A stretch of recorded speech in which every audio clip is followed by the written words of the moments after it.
ठीक है, ओके। सी, plot plot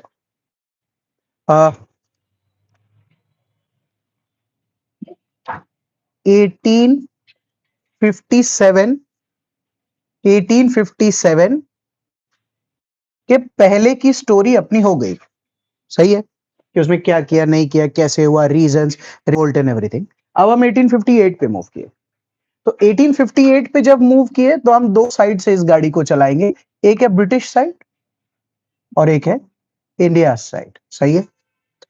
अब ब्रिटिश साइड को लेकर यस्टरडे हमारी बात हो गई थी, तो हम लोग ब्रिटिश साइड से इन जनरल, क्योंकि अभी 1857 जस्ट खत्म ही हुआ है, तो 1857 में झटका ब्रिटेन को लगा है। तो ब्रिटेन को अगर झटका लगा है तो इसीलिए ब्रिटेन स्टेप्स लेता है ना। हम झटका देने वाले थे तो हम स्टेप्स नहीं लेते। तो इसीलिए प्रीवियस लेक्चर में हमने स्टेप्स की बात की कि what are the steps taken by British. तो हमने बोला कि उन्होंने अपना एडमिन चेंज किया, ये चेंज किया, वो चेंज किया, ऐसे किया, वैसे किया, करते करते जो जो उन्होंने चेंज किया, जिस भी जगह पर छोटा बड़ा, हमने सब लिखा, उनको फॉरेन पॉलिसीज में चेंज आया। फॉरेन पॉलिसी में, हाँ, खाली हमारे प्रीवियस लेक्चर में एक जगह मैं टेक्निकली रॉन्ग हूं। कैसे? 1815 का नेपाल वो 1857 के पहले का है, सही है। बर्मा के दो वॉर, एक 1824-25 वाला ट्रीटी ऑफ यानदबू, और दूसरा जो 1853-54 वाला था सेकंड बर्मिस वॉर, ये दोनों 1857 के पहले वाला है। तो अपने कनेक्ट कर लेंगे कि अच्छा हाँ, एक अफगान वॉर 1857 के पहले वाला है। सो बेसिकली वो सब एक साथ पढ़ा दिया, क्योंकि एग्जाम वगैरह में ये सब में एक साथ तीनों बर्मिस वॉर होते, एक साथ दोनों अफगान वॉर होते, बट पढ़ते वक्त डिस्कस तो हुआ ही था, और वो मेंशन भी हुआ था अबाउट द द वाइसरॉयज और द गवर्नर जनरल्स। जब जब भी मान लो नेपाल के वक्त हमने फ्रांसिस राउडेन हेस्टिंग्स की बात की थी, अगर मान लो फर्स्ट बर्मिस वॉर है तो हमने एमरेस्ट को लेकर मैंने बात किया था, सेकंड बर्मिस वॉर था तो मैंने आपसे डलहौजी को लेकर बात किया, और थर्ड था तो मैंने आपसे डफरिन को लेकर बात किया था।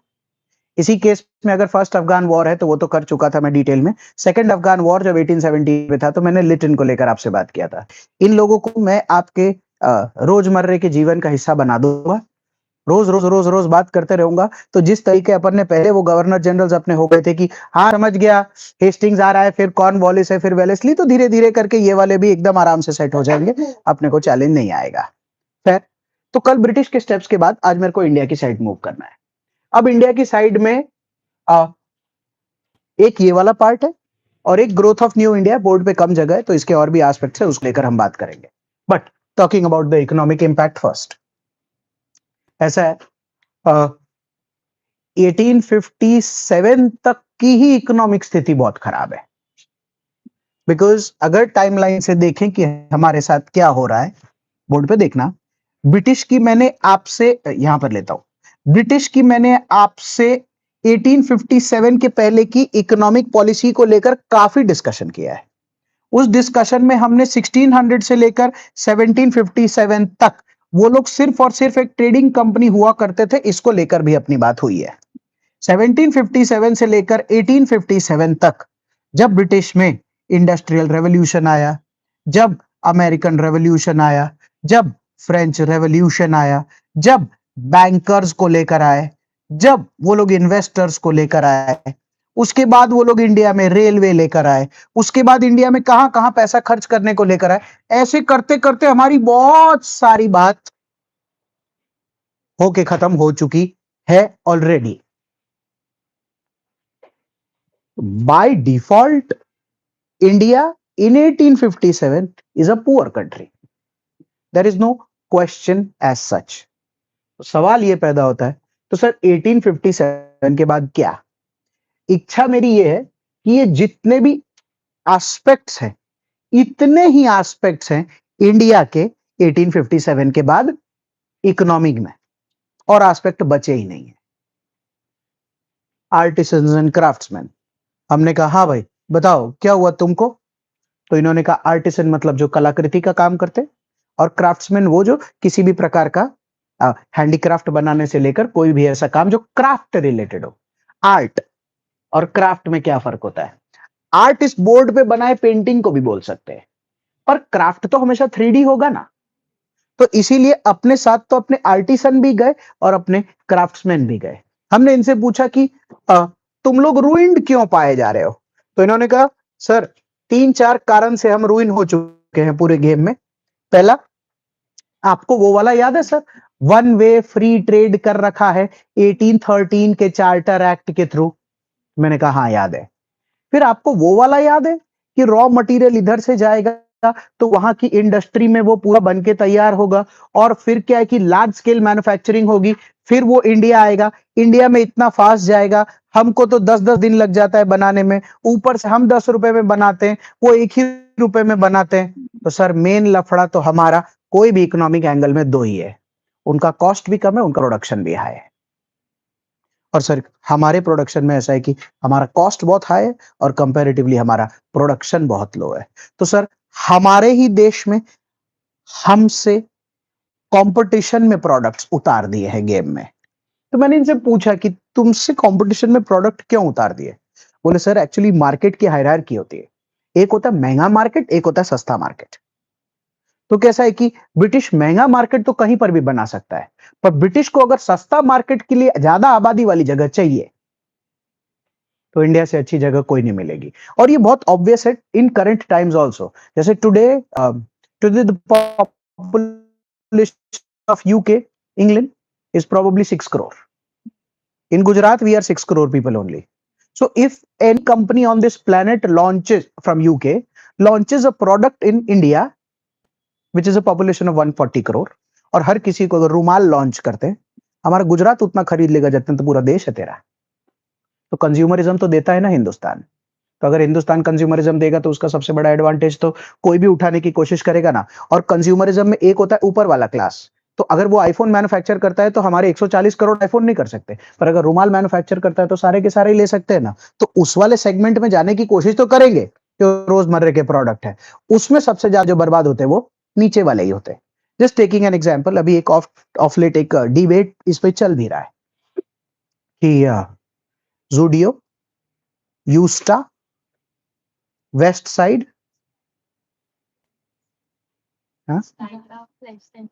लाइफस्टाइल, शॉपर स्टॉप, ट्रेंड्स,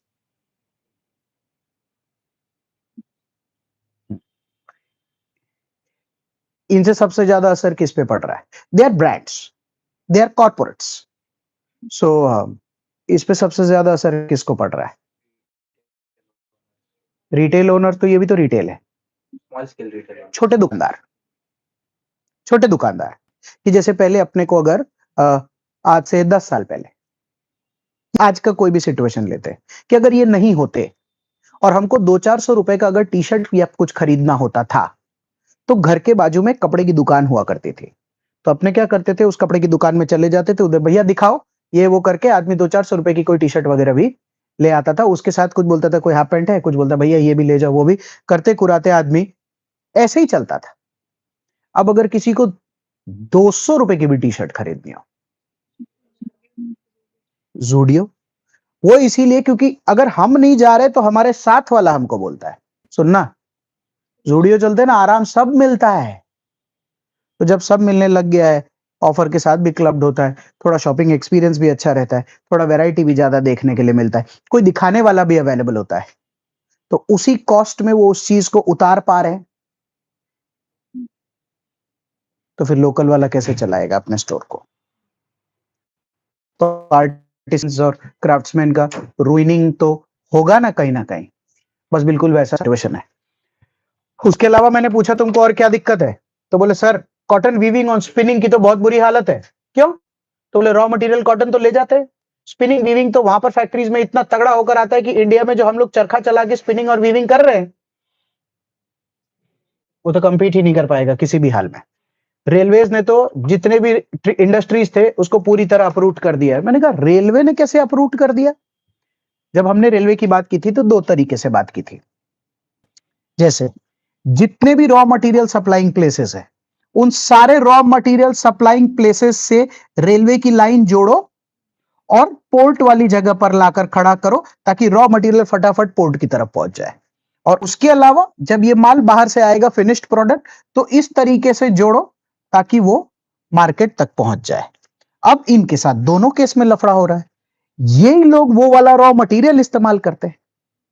तो अब वो रॉ मटेरियल अगर ब्रिटिश ले जा रहा है तो हमारे पास तो सर वो वाला रॉ मटेरियल बच ही नहीं रहा, और प्लस अगर बच रहा है और हम हिंदुस्तान में उसको बनाकर तैयार कर रहे हैं, तो हमारा चैलेंज तो ये आ रहा है कि बाहर से जब वो रॉ मटेरियल का फिनिश्ड प्रोडक्ट बन के आता है, इतना मस्त बन के आता है कि हमारा माल बिक ही नहीं रहा है। तो sir directly indirectly railways has uprooted are traditional industry during that times, क्योंकि वो इंटेंशन ही कुछ उस प्रकार का था। ठीक है, हो सकता है।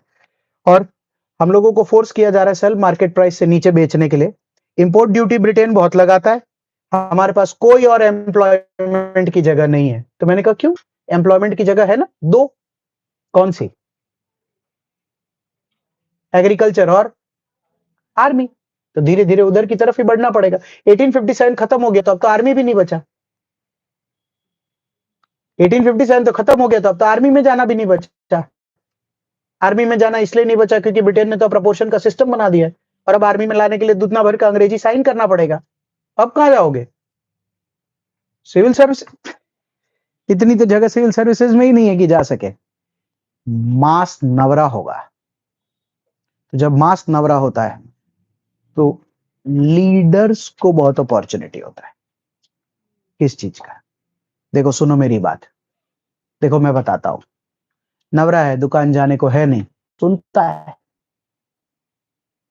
कार्यकर्ता अपना कार्य छोड़ के किसी का करता, तभी कार्यकर्ता ना। तो कैसे तैयार होंगे, अचानक से क्या होगा, मास बहुत उत्तेजित होने लगेगा। 15-20 साल लग जाएंगे। 1857 लमसम 1860 लेते हैं, 1860 से 1880 तक ये जितने लिखे ना, या वो छोड़, ये जितने लिखे ना, पीसेंट, आर्टिसन, वर्कर, फैक्ट्री में, एडुकेटेड इंडियन, पॉलिटिकल कैपिटलिस्ट से लेकर जमींदार, सब नवरे। कोई तो लीडर तैयार होगा ना, इन सब की सुनेगा, एक तरीका बनाएगा, उसमें एक ही तरीका बाहर आएगा, आजादी। क्योंकि ये बोलेगा कि मेरे को ये नहीं मिल रहा, वो बोल रहेगा मेरे को ये नहीं मिल रहा। अरे भाई, हम में से किसी को कुछ नहीं मिल सकता अभी, तो ले फिर धीरे धीरे क्या पता चलेगा, मैं आऊंगा बाद में, धीरे धीरे क्या पता चलेगा,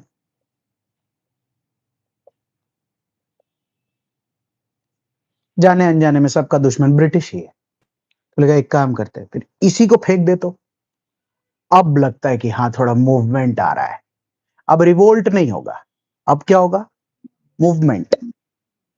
क्योंकि हम स्वदेशी बॉयकॉट मूवमेंट करेंगे, नॉन कोऑपरेशन मूवमेंट करेंगे, खिलाफत मूवमेंट करेंगे, सिविल डिसोबीडियंस का मूवमेंट होगा, क्विट इंडिया का मूवमेंट होगा।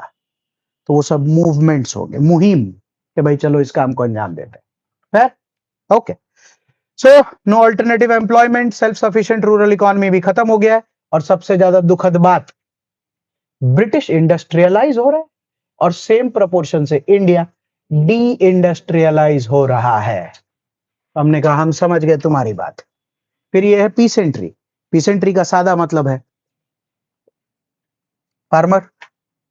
हमने पूछा हाँ भाई तुम्हारे भी दुख बता दो, इसके मुंह से निकल गया सर रेंट। रेंट मतलब ऐसा है, परमानेंट सेटलमेंट याद आ रहा है, 1,10,000 के बाद की बोली में 1,00,000 रुपए ब्रिटिश को जाएगा, 10,000 रुपए जमींदार को जाएगा, और अगर सरप्लस आएगा तो जमींदार को जाएगा। इसको इसको और इसको कनेक्ट करके बात करता हूं। ये वाला पहला लेता हूं, rise of new landlordism. New landlordism का मतलब होता है नए जमींदार। तो हमने पूछा कि नए जमींदार क्यों। तो एक आदमी आया, उसने कहा सर एक बात बताओ, मेरे पास मेरा दबदबा था, मैं सब कुछ करता था, ऐसा था वैसा था, अब मेरा किसी कारण से कुछ भी नहीं चल रहा है। तो मैंने कहा तो अब तू अपना घर चलाने के लिए क्या कर रहा है। अब मैं जमींदारी करता हूं। हमने कहा भाई तुम्हारे पास तो कभी जमीन नहीं थी, तुम कैसे जमींदार बने। उसने मुझे बताया। उसने बोला सर मैंने एक्चुअली क्या किया, वो पता है, सेठ नंबर ए थे जिन्होंने 1,10,000 में लिया था, मैंने उनसे बोली लगा के 1,20 में ले लिया है। मतलब देखो ना सर, ये जो 1,10,000 में लिया था ना, इसका क्या रेशियो था? तो मैंने कहा 1 lakh rupees to the British, सही है, एंड 10,000 टू द जमींदार। तो सर मैंने ना इस जमींदार से बात कर ली है और इनको क्या बोला, साहब ये वाली जगह हमको 1,20,000 में दे दो। तो मैंने कहा उसने तुमको क्यों दे दी? तो उसका काम हल्का हुआ ना। तो मैंने कहा कोई और तरीका? बोला एक्चुअली में ना मैंने 1,20 में नहीं दिया, 1,20 में मेरी बहुत इच्छा थी पर 1,20 में उन्होंने लिया ही नहीं। मैंने कहा उन्होंने क्यों नहीं लिया?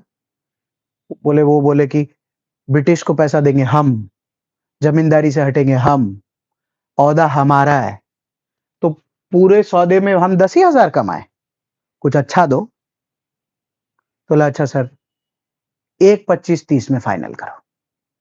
बोले तू नहीं होता तो मैं तो 10,000 वैसे ही कमाने वाला था, तो मैं भी तो तेरे को काम दिया, मेरे को क्या मिलेगा? तो बोला अच्छा सर एक काम करो 1,25 में फाइनल करो, सही है। तो 1,25 में जब फाइनल हुआ तो ये बंदा अगर ए है और अपनी नजर में अभी ये बंदा बी है, तो ये 1,00,000 का 1,10,000 और 1,00,000 का 1,25,000 का असली बर्डन किस पे गिरने वाला है? पीसेंट पे। फिर थोड़े दिन में इनके पास एक और बंदा आया, उसने बोला सर 1,30 में हम ले लेते हैं, बस आप जलसा कीजिए। किसी ने बोला कि सर 1,40 में हम ले लेते हैं। वाह, करते करते किताब ये बात करता है कि एक जो जमीन थी ना जिसकी टोटल कीमत ही 1.1 लाख रुपीस हुआ करती थी, और वो भी मैंने बात किया है आपसे कि बिल्कुल इरैशनल लेवल से सेट किया जाता था रेंट, उसमें एक जमीन के 50 जमींदार थे हायरार्की में। इन बंगाल आई रिपीट 50 जमींदार थे। तो 50 जमींदार का मतलब है कि अगर मैं हर एक में 10-10 हजार रुपए भी जोड़ता चला जाऊं, बाकी आप होशियार हो। तो अल्टीमेटली एक जमीन जिसकी कीमत 1,10,000 में, वो भी रैंडम बिल्कुल सही नहीं थी।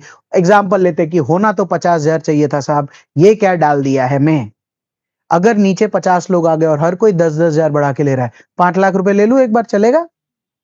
क्योंकि 10 लोग 1,00,000, तो 50 लोग 5 लाख, 6 लाख हो गया, सॉरी 1,00,000 तो चल ही रहा है, 6 लाख रुपए। अब एक बात बता, 50,000 रुपए ओरिजिनल होना चाहिए था और 6 लाख रुपए अगर खेडूत को देना है तो बता, ये जो न्यू लैंडलॉर्ड, इसका असली काम क्या है? इसका असली काम क्या है? कुछ नहीं। जो आखिरी वाला है 5 लाख, वो जब सबसे 5 लेगा तो कद्दू कटते कटते कटते कटते ऊपर जाएगा। इसको तो मालूम ही नहीं है ना ब्रिटिश को कि नीचे कितने हैं। इसको किस चीज से मतलब था? परमानेंट सेटलमेंट में जिसने पहली बोली लगाई थी उसी से, बात उसके साथ खत्म हो गई।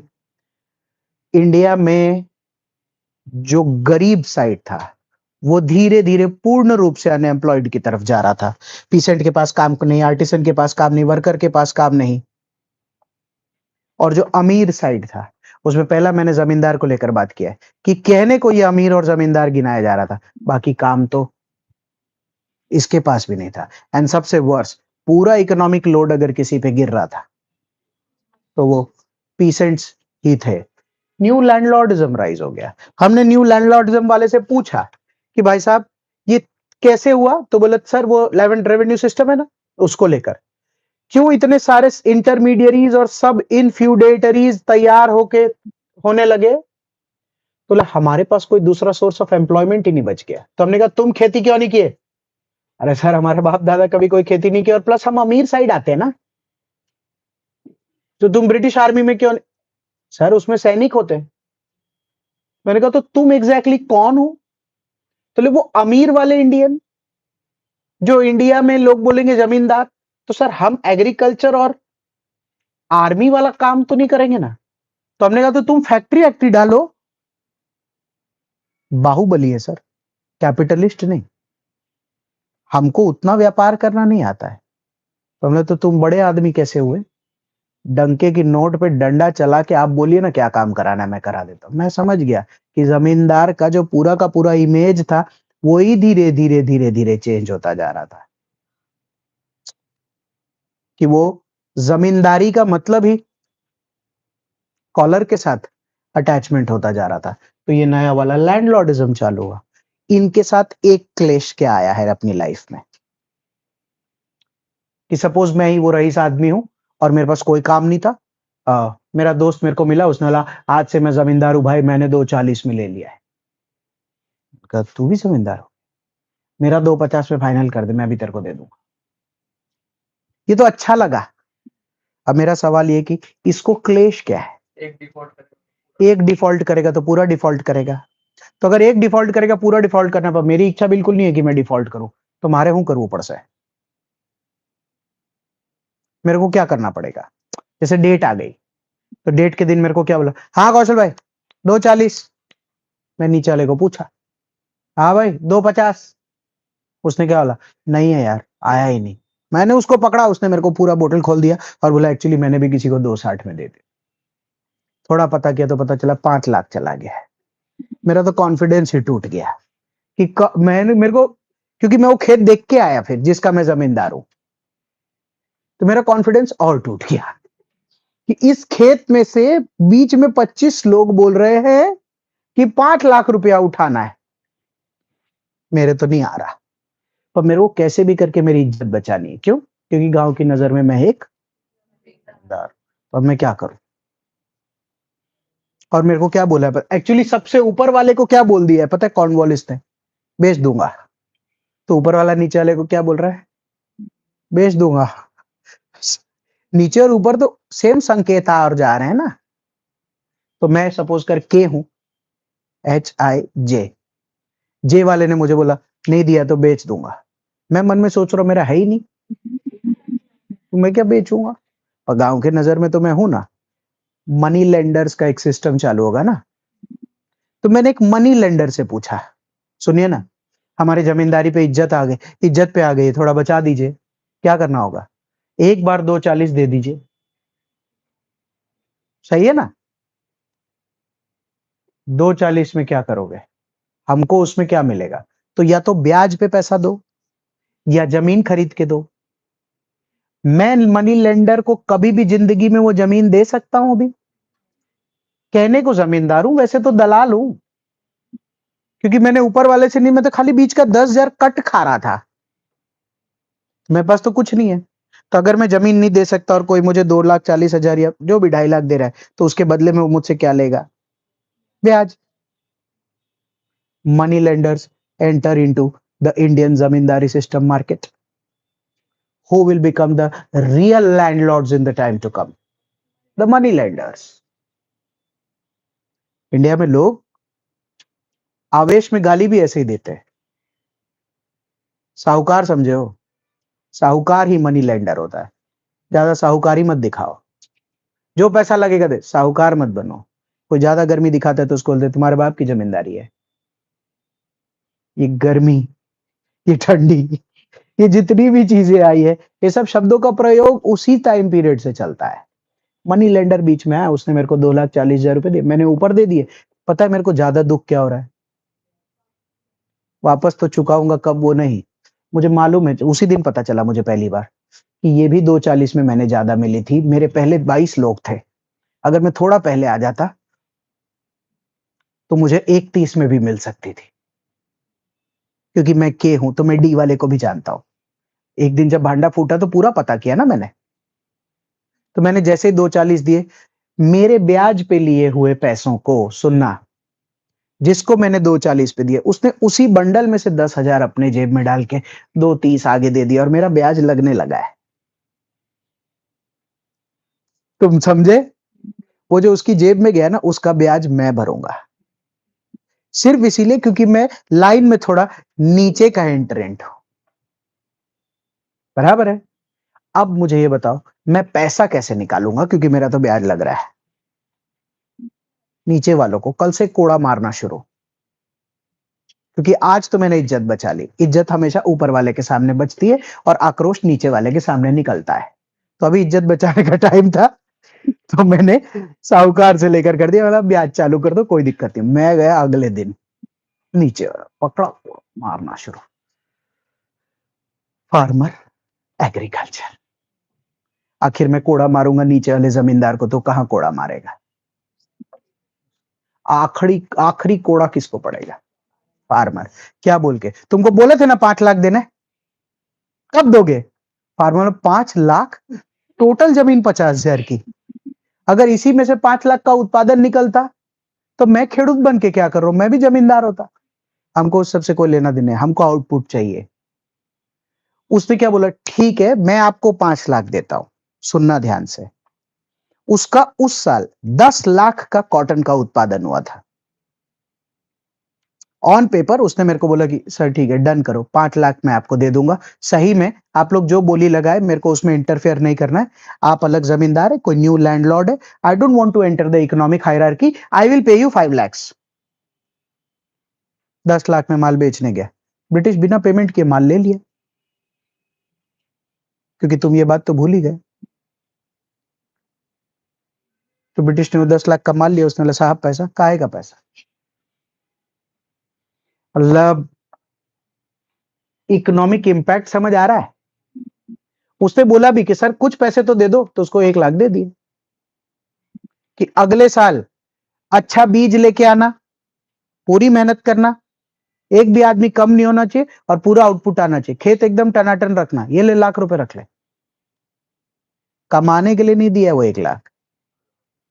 अगले साल वापस आउटपुट ठीक है, उसका बेसिक इनपुट कॉस्ट दिया है।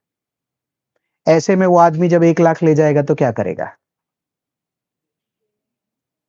खाएगा। देगा क्या? खाएगा। तो अगर वो खा लेगा तो एक और चीज क्या खाना पड़ेगा साथ में? कोड़े। खाएंगे ना दोनों आइटम। तो वर्ष हो जाएगा तो फिर उसके बाद वो क्या करेगा? अपनी जमीन को बेचेगा। किसको? जमींदार को नहीं बेच सकता, साहूकार को। तो इंडिया में न्यू लैंडलॉर्ड वापस से तैयार होगा। तो जो साहूकार होगा उसको 2 जगह से पैसे लेने हैं। अब तुम पूरी स्टोरी समझ गए, एनसीईआरटी फास्ट जाएगी। इतना कॉम्प्लिकेट था ना उसमें, कौन किसको दे रहा है, कौन किससे ले रहा है, कैसे इंडिया गरीब हुआ, ऐसा लास्ट में समझ आ गया कि सब कुछ बहुत ही बेकार हुआ है। वो क्लास चालू होगा इंडिया में कि फार्मर तो वर्ष पे चला गया। चल बता, ब्रिटिश को 1880 में सबसे ज्यादा दुख क्या होगा? 1880 में ब्रिटिश को सबसे ज्यादा दुख क्या होगा?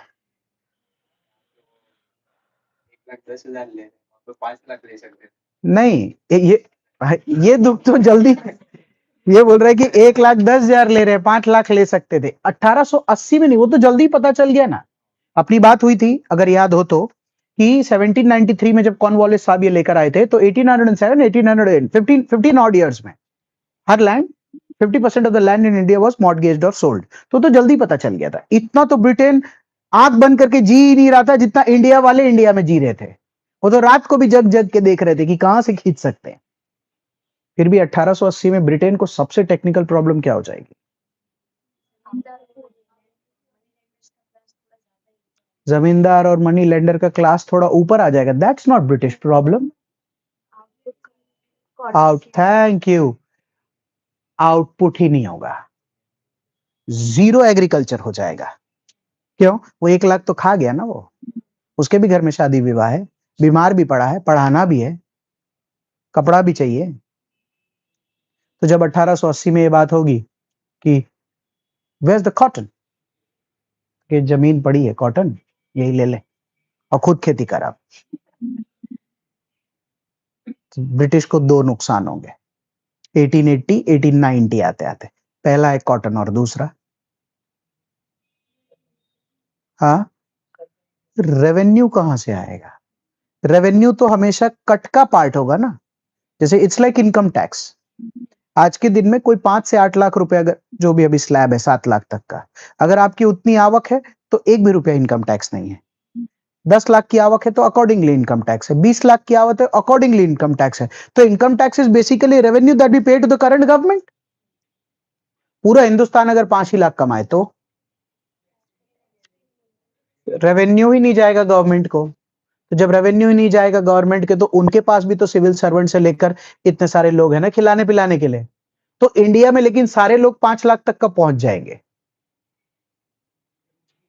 जब पूरा इकोनॉमी फॉल हो जाएगा। अच्छे से अच्छा आदमी के पास भी आवक नहीं होगी, और अगर उसके पीछे का कारण खुद सरकार हो जाए तो लोग रोड पे उतर आते हैं। लोग रोड पे उतर आते हैं क्यों? क्या काम है? अब एक आदमी, पैसा तो है ही नहीं, काम है ही नहीं, आग भर चुकी है अंदर, और जिससे भरी है वही क्या बोल रहा है, इस महीने दिए नहीं। हम्म, दे ही रहा था ना, क्यों नहीं दिए का कभी सोचा? फिर कुछ लोग आएंगे जिनको हम लीडर्स बुलाते हैं, वो समझाएंगे कि देखो ऐसे नहीं होता, बैठो, तो हम तरीका अपनाएंगे। उसमें एक लेजेंड लीडर आएंगे जो बोलेंगे कि मूवमेंट ऐसे नहीं होता है, मूवमेंट के भी तरीके होते हैं। क्या तरीके हैं सर? जाओ जाकर चुपचाप बस वहां खड़े हो जाओ, फिर खड़े रहो, फिर खड़े रहो, फिर सर फिर सुबह हो जाएगी, फिर खड़े रहो, फिर बोले 2-3 दिन अगर तुम खड़े रहोगे तो वो आएगा। क्या हुआ, यहां क्यों खड़ा है? फिर क्या करना है? खड़े रहो। फिर वो तुमको देख देख के पागल हो जाएगा, क्या कर रहा है यहाँ इतने दिन से। तो फिर तब क्या करना है?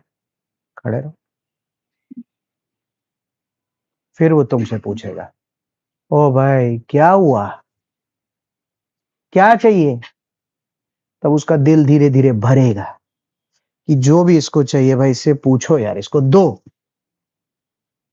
तब फिर वो जब तुमसे पूछे, एकदम क्लैरिटी होना चाहिए, क्या चाहिए? आप चले जाओ। कहां से? यहां से? यहां से? देश से? क्यों? तो फिर तुम उसको बोलना कि हमको ये दिक्कत हो गई है आपसे। तो मुझे, I you mad, I am not responsible. कुछ नहीं बोलना, तो क्या करें? खड़े रहो। फिर वो आएगा उगता उगता के आता रहेगा कि भाई क्या प्रॉब्लम है। और ऐसे ही करते करते हर जगह जब लोग बिल्कुल खाली खड़े पाए जाएंगे, और अगर वो बोलेंगे गलत बात है, हम में से किसी ने ऐसा कुछ भी नहीं किया है, तो तुम बोलना साहब बिल्कुल सत्य के साथ मैं आपसे आग्रह करता हूं कि आप चले जाओ। मैं नहीं जा रहा, आप चले जाओ, मैं नहीं जा रहा। ठीक है, जब जाना हो तब जाइएगा, हम तो खड़े ही रहेंगे। क्या तरीका? तो ले जाओ पानी लेकर आओ, क्लर्क को बोलेंगे पानी लेकर आओ, लॉयर को बोलेंगे ये काम, सिविल सर्विसेज वाले को बोलेंगे, स्टूडेंट कम्युनिटी को बोलेंगे फीस भरो, टीचर को बोलेंगे पढ़ाने जाओ, हर किसी को, इंडियन आर्मी वाले को बोलेंगे जाओ अटैक। जब उन्हें यही समझ आ जाएगा कि ultimately 10 odd lakh people were ruling 20-30 odd crore people, and nobody is able to listen or ready to listen as to what is being said, it will collapse. When that collapses, we will not drive them out, they will leave, they will leave. But इस चीज का belief भरने में 30 साल लग गए। अगर 1915 से पूरे प्रोसीजर को ले तो 30 साल लग गए लोगों में बिलीफ आने में कि यार आपको सही में लग रहा है। तो एक ही आदमी था जिसको सही में लग रहा था, उसको 30 साल लग गए 30 करोड़ लोगों को यह समझाने में कि जो मुझे लग रहा है वो बिल्कुल सही है, ऐसा आपको लग जाएगा जिस दिन, उस दिन वो चले जाएंगे। तो 1915 से पूरा प्रोसेस चालू होगा, 1945 तक पूरा प्रोसेस चलेगा, फिर लोग खुद ही बात करने लगेंगे। अब लग रहा है जाएंगे, और फिर ब्रिटिश भी आपस में बात करेंगे, चले। And that's how you get independence, because there are various ways. We will try also all the ways. We'll learn also all the ways anybody tried. We are not going to disrespect any leader who has put his idea, his plan, his area of support, his head forward for independence. They were all right in their own perspective. किसी की बात चली, किसी की नहीं चली, तो that's fine. That can happen. Not that we are going to degrade की ये तो बेकार था, ये तरीके से थोड़ी होता। आजाद हिंदुस्तान में एयर कंडीशन क्लासरूम में बैठ के बात करते तो ओपिनियन आ रहा है, हैं? सिर्फ एसी बंद करके इस क्लासरूम को कंडक्ट करें तो पसीना कहां-कहां से निकलेगा का एहसास नहीं होगा। और बात कर रहे हैं कि ये तो लीडर खा गया देश को, इसने तो ये बर्बाद कर दिया, इसने तो wow man, the students of WhatsApp university degree भी उसी पे आएगी। You need to read at least 2 books. One I'm not saying because one may have a particular set of opinions or thing, and there can be another also. So that creates a sense of rationality as to अच्छा ये भी था, ये भी ठीक, तब कुछ सोच सकता है ना आदमी कि क्या सही है। So अब समझ आ रहा होगा कि क्या हुआ। न्यू लैंडलॉर्डिज्म में एक है जो हायरार्की का लैंडलॉर्ड है, एक है जो साहूकार लैंडलॉर्ड बनेगा। कुछ दिन में तो ब्रिटिश ही खुद लैंडलॉर्ड हो जाएगा। फिर अब पीसेंट्री और फार्मर को लेकर कोई बात, बहुत ही बुरी स्थिति। फार्मर से फिर भी मैंने पूछा कि फार्मर तेरी क्या दिक्कत है? उसने बोला सर लैंड रेवेन्यू पॉलिसी दिक्कत है, हाई रेंट दिक्कत है, हाई आउटपुट दिक्कत है, और ब्रिटिश से जो सबसे ज्यादा दिक्कत है ना सर हमको वो ये है कि इतना लगान वसूलते हैं, एक कदम नहीं लेते for the betterment of agriculture. Machine नहीं लाके दे रहे, कुछ टेक्नोलॉजी नहीं है, कुछ एडुकेशन नहीं है, हेरिडिटरी में हमने बाप दादा से एग्रीकल्चर सीखा, समय बदल रहा है तो उसको लेकर ऐसा नहीं है कि कपास उगा रहे तो नए टाइप का हाई यील्ड वेराइटी का कोई सीड दे दे ताकि उससे कपास का उत्पादन ज्यादा हो जाए। Nothing of that sort. खाली जितना चल रहा था 50 साल पहले वैसा ही चलाओ, लगान डबल करो, ट्रिपल करो, हमको भरो, जाओ। मैंने कहा ये भी ठीक है। बोला और क्या तकलीफ है? तो बोला न्यू एंट्रेंट जो है मनी लेंडर, उससे तकलीफ है। क्यों? तो बोले सर लिटिगेशन जितना भी होता है सब उसके फेवर में आता है। तो उसके फेवर में लिटिगेशन आने का मतलब, लिटिगेशन में सर फाइनल बात तो वो हमारी जमीन लेने की करता है। तो हमको ही पहले दिन से पता होता है कि अगर हम कोर्ट में गए तो इसका फाइनल सौदा क्या आएगा, जमीन उसकी हो जाएगी। क्यों? हमने पैसे लिए थे, पर पैसा भरने का समय भी तो मिलना चाहिए। पैसा भरने के साथ साथ कोई आवक का सोर्स भी तो होना चाहिए भरने का। हमने कहा समझ गए बेटा तुम्हारी बात। तो बोला जिससे उधार लेते हैं वही बाद में जमींदार हो जाता है। उसके अलावा फार्मर जो है, किताब यही बात करता है कि ट्रिपल बर्डन में फंस गया है। ट्रिपल बर्डन में कौन ऐसे 3 लोग हैं जो रोज उसके दरवाजे पर आके खड़े होते हैं? मनी लेंडर, जमींदार, गवर्नमेंट, रेवेन्यू। वो जो कलेक्टर है उसको क्या कलेक्ट करने बोला है? रेवेन्यू। तो ट्रिपल बर्डन के केस में इंडिया का एक ऐसा क्लास फंस रहा है जिसके खुद के इकोनॉमिक डाउनफॉल है, इसीलिए वो तो इस काम को अंजाम नहीं दे सकता। ये वाला ओके हो गया। एग्रीकल्चर बहुत ही खराब स्थिति, खराब मतलब निहायत ही खराब स्थिति। अभी मैं थोड़ी देर में आपसे इसके नंबर्स लिखूंगा, मेरे को बोर्ड पे नंबर लिखने में ही अजीब लगता है कि क्या खराब स्थिति होगी, क्योंकि जब एग्रीकल्चर खराब होगा तो क्या खराब होगा? खाना पीना। और ये फेमिन खाली बता के छोड़ रहा हूं, जैसे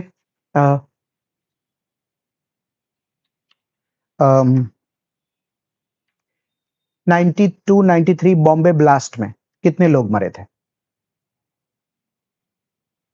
बॉम्बे ब्लास्ट 390 के करीब, लमसम 400। 26/11 ताज अटैक में कितने लोग मरे थे? 170-80 लोग थे। 200 सवा 200 लोग अलग अलग नंबर्स बोलते हैं।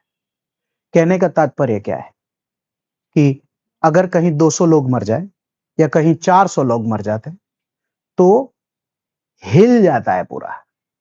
400 लोग मर गए, इसका मतलब 400 की आबादी बहुत कहलाती है।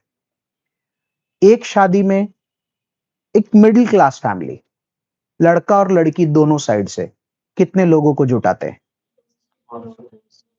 कोई बोल रहा है 500, कोई बोलता है 600, कोई बोलता है 200, बराबर है। सब अपने एक्सटेंडेड सर्कल को भी बुला लेते हैं, तो मिला जुला के 500-600 लोग बुलाते हैं। तो ऐसे ही कर लेते हैं कि 300 इधर 300 इधर, मतलब हम हमारे सारे लोगों को हमारे घर की शादी में बुला लेना, जिनको भी हम पहचानते, आओ जो तमें प्लीज, अरे भाई तमें तो पड़ोसी छो ये वो करके, तो आदमी 400-500 लोगों को, मिडिल क्लास की बात कर रहा हूं मैं, उस बहुत अटे सोशलिस्ट की बात नहीं कर रहा, वो इतने लोगों को बुलाता है। तो इसका मतलब एक इंसान अपनी निजी जिंदगी में 300 से 400 लोगों को टकराता है। तभी तो बेटा बेटी की शादी में जो उनको भी वो जानता है, जो टकरा रखा है, जिनके भी घर कभी भी जाकर खाया हो, उनको बुलाता है। फेमीन आता था ना, फेमीन का मतलब होता है दुष्काल। मैं रीड कर रहा हूं, सिर्फ सुनना। 1860 में वेस्टर्न यूपी में फेमीन आया था, 2 लाख लोग मर गए थे भूख से, भूख से। 1865 में उड़ीसा बिहार बंगाल में रह के 20 लाख लोग मर गए थे भूख से।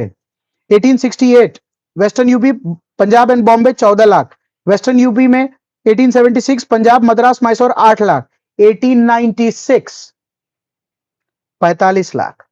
1900 में 25 लाख। 1943 बंगाल 30 lakh. I am just telling you something. See जैसे गरीबी में जो दो सबसे दुखदाई मौत होती है, एक होती है भूख से, एक होती है ठंड से।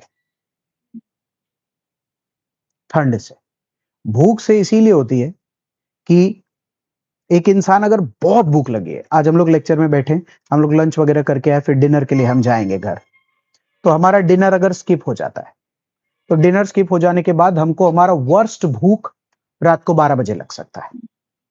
सही है, हम उसको ज्यादा से ज्यादा 2-3 बजे तक खींच पाते हैं।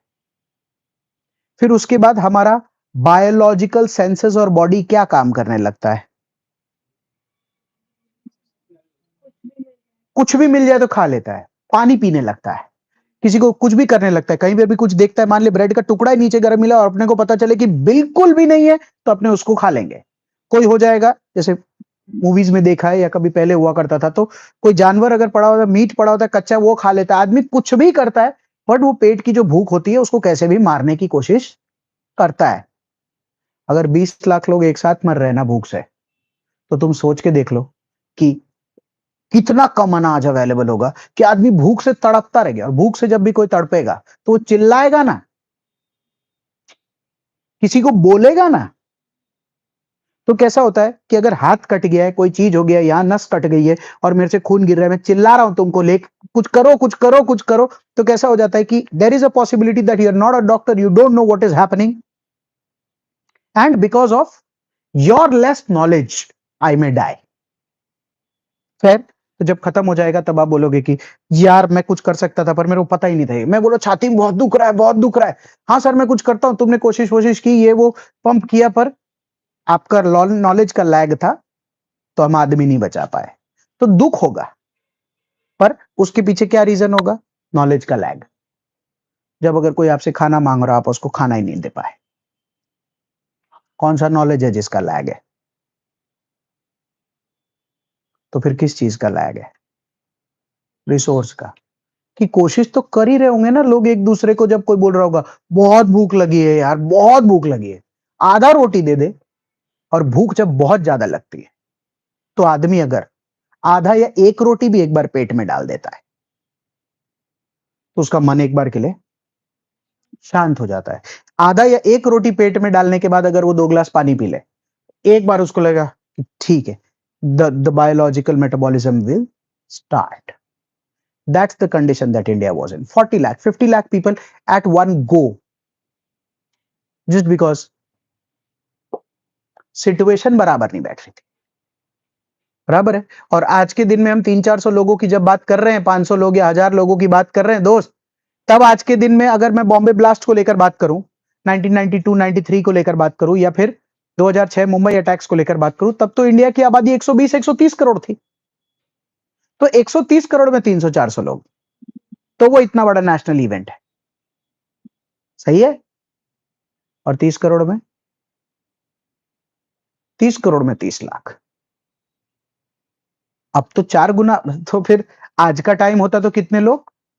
1 करोड़ 20 लाख लोग। मालदीव की आबादी 3 लाख है। मालदीव की आबादी 3 लाख है और सूरत की आबादी 80 लाख है। पूरा शहर में एक एक आदमी भूखा मर जाए। कितना ड्राई होना पड़ेगा सिटी को रिसोर्सेस से। समझ आ रहा है? आज करंट सिचुएशन अपने देश की क्या है कि बहुत जल्दी किसी जगह पर कोई भूख से नहीं मर रहा है। बहुत ही आउटस्कर्ट्स एरिया और ये सब है, पॉवर्टी मतलब हंगर से डेथ हो रही है, मैं ये नहीं कह रहा, but some form of resource availability, NGO, civil society या टेम्पल्स, ये सब जगहों से हो जाता है कोई भी तरीके से, लंगर वगैरह ये सब सबसे हो जाता है। और दूसरा होता है ठंड। अभी जब ठंड का मौसम आएगा तब हम देखेंगे कि दिल्ली में लोग ठंड से मर गए। ठंड से मर गए मतलब पूरा पेट भरा हुआ आदमी है और आराम से यूं करके बैठा है, उसको धीरे धीरे धीरे धीरे, अब ठंड, क्यों ठंड से मरना भी इतना अजीब फीलिंग देता है? क्योंकि कितनी सारी चीजें अगल बगल में होती है जिसके आदमी नीचे जा सकता है, जिसको किसी तरीके से ओढ़ सकता है, कहीं उसको किसी प्रकार का शरण मिल सकता है जिससे कि ठंड को काटा जा सके। सही है? रोड पे सोने वाले आदमी का सबसे टॉप बिलोंगिंग क्या होता है? कंबल। उसके पास बर्तन भी ना हो। जो रोड पे रहते हैं बाकायदा फुटपाथ पे, वो एक नीचे तकिया या कोई भी टाइप का लगा लेते, एक नीचे चादर लगाते या एक ऊपर चादर लगाते और सोते, बराबर है। जो ठंड से ठिठुर के मर रहा है का मतलब क्या होता है मालूम है? उसके पास कंबल तक नहीं है। तो मतलब पर्सनल बिलोंगिंग नीट लेवल पर 0 है। और उससे भी दुख की बात, और किसी को दिखा पता कैसे नहीं चला कि ये ठंड से ठिठुर के मर गया? ऐसा कैसे हो सकता?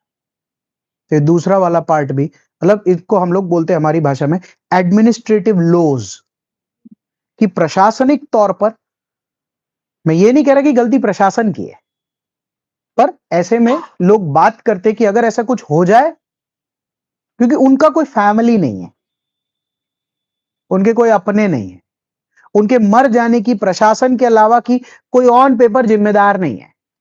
प्रशासन भी इसीलिए जिम्मेदार है क्योंकि कागजों पर यह लिखा है कि अगर ऐसे कोई भी प्रकार के व्यक्ति या लोग हैं तो प्रशासन ध्यान देगी। सही बात है। तो अगर दिस इज एडमिनिस्ट्रेटिव लॉज जिसको बोलते हैं, यार क्या कर रही थी प्रशासन? रात को पुलिस वाले पेट्रोलिंग कर रहे थे, एक आदमी अगर जोर से चिल्ला रहा था, ये कहीं से भी कोई कंबल कैसे लाके नहीं दिया? अरे साहब दिखा नहीं, पता ही नहीं चला, ये नहीं तो कर ही देते, कितनों को रोज बचा ही रहे। ऐसा है। मैं इसीलिए आपको समझाने की कोशिश क्या कर रहा हूं कि जब फैमिन का सिचुएशन ऐसा हो जाए कि तब समझ आता है। जैसे वहां पर जो फैमिन के मैंने बताया उसमें एक साल है 1896 का, है ना? 45 lakh. Hint, anybody? Corona, corona, any link? Lockdown कौन से एक्ट के तहत लागू हुआ था?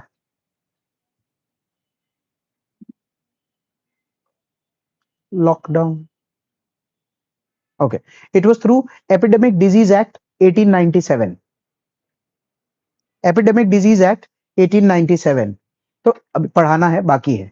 तो एक एपिडेमिक डिजीज आया था पुणे वगैरह में, लोकमान्य तिलक टाइम पीरियड। उसके तहत ऐसा था कि अगर कोई एपिडेमिक आ जाए जिससे बहुत सारे लोग मर रहे, तब प्लेग आया था, तो प्लेग से बहुत लोग मर रहे थे। तो अगर कोई भी ऐसी बीमारी आ जाए जिसकी वजह से बहुत लोग मर रहे हैं, तो आप चाहें तो सबको घर बंद कर सकते हैं, हाउस अरेस्ट या लॉकडाउन कर सकते हैं। वो एक एक्ट के तहत इंडिया में लॉकडाउन लागू किया था, क्योंकि उस एक्ट में वो लिखा है एपिडेमिक डिजीज एक्ट 1897। और 1896 में 45-40 लाख लोग मरे थे, और अगले साल बीमारी फैली थी वो अलग। ऐसा है।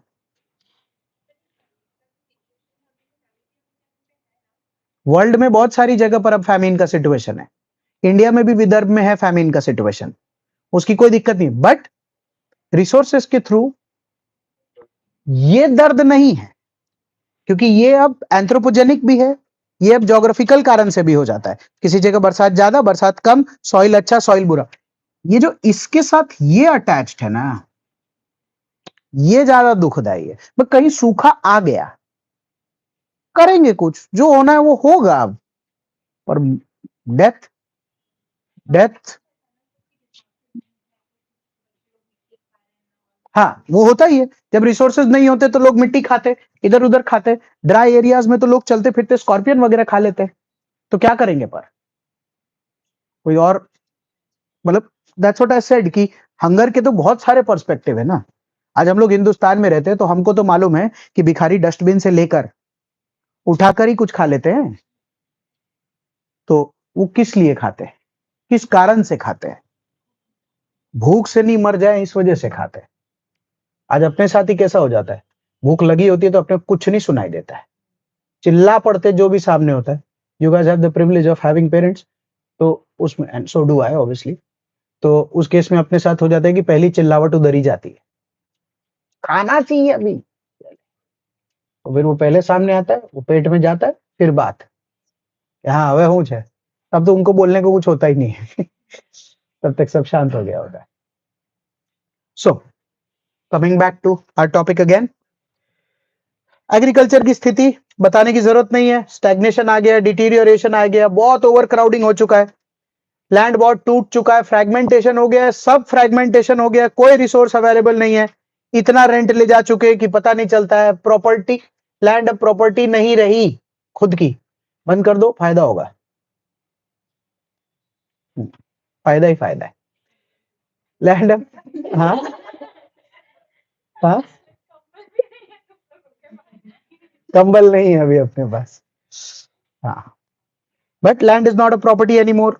जमींदार कोई काम करके दे नहीं रहा है, गवर्नमेंट किसी प्रकार का कोई खर्चा कर नहीं रही है, कोई मॉडर्न मशीनरी नहीं है। 1939 तक, 1939 तक इंडिया में टोटल 6 ही एग्रीकल्चरल इंडस्ट्रीज थी। तो अगर इंडिया में ही टोटल 6 एग्रीकल्चरल इंडस्ट्रीज है, तो तुम सोच के देखो, एग्रीकल्चर के ग्रोथ, डेवलपमेंट, एडुकेशन और ये सब प्रोवाइड करने के लिए तो नेग्लिजिबल लेवल पर काम था। मिला जुला के, और दुख में ये सब बताने की मेरी इच्छा कम है, बात तो मैं कर ही चुका हूं कि इकोनॉमिक इंपैक्ट जो था ना इंडिया में, वो बहुत ही वेग्स टाइप का था। मतलब लोग ये बोलते कि टू अर्ली, टू फास्ट। तो टू अर्ली और टू फास्ट तो तभी पॉसिबल है ना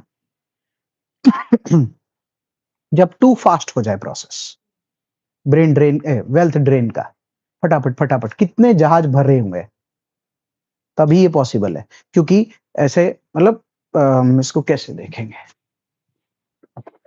इसको साइज से देख के समझ सकते हैं। इतना बड़ा, इतना छोटा, इतना सारा हर जगह से ले जाने के लिए कितने नाव लग गए होंगे, तो कितनी सी जगह है, कितना भर दिया होगा, तब जाकर ये पूरा गरीब होता है, और पूरे में इतने मरते हैं। सोच के देखो ना, प्रोपोर्शनली। और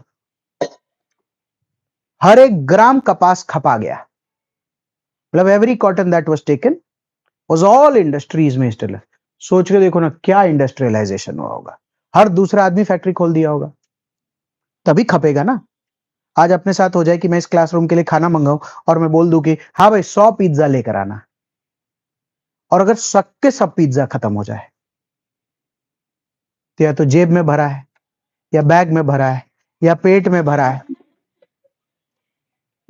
और अगर एक भी पिज्जा नहीं दिख रहा है, का मतलब क्या है कि मतलब it's full.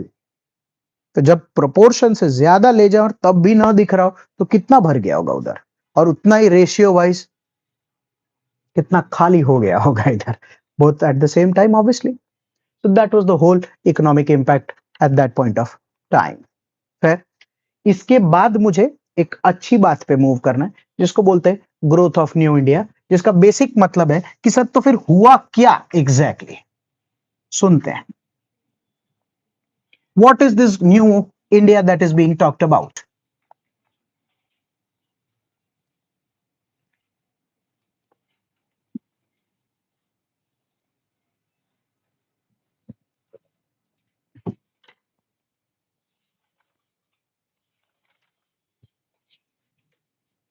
Growth of new India में दिस इज 1.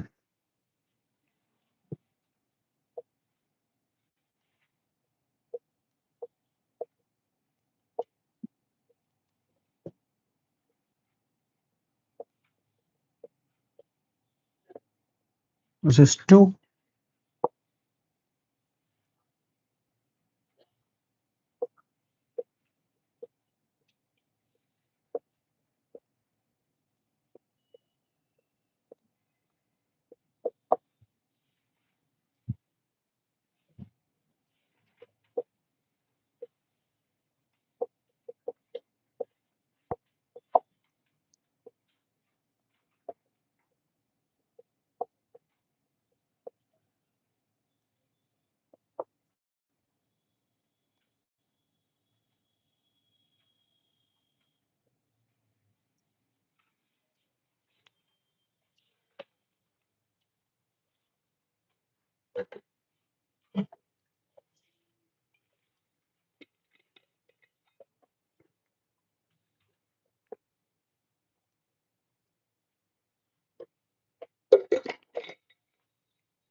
सुनते हैं क्या हुआ सर. देख,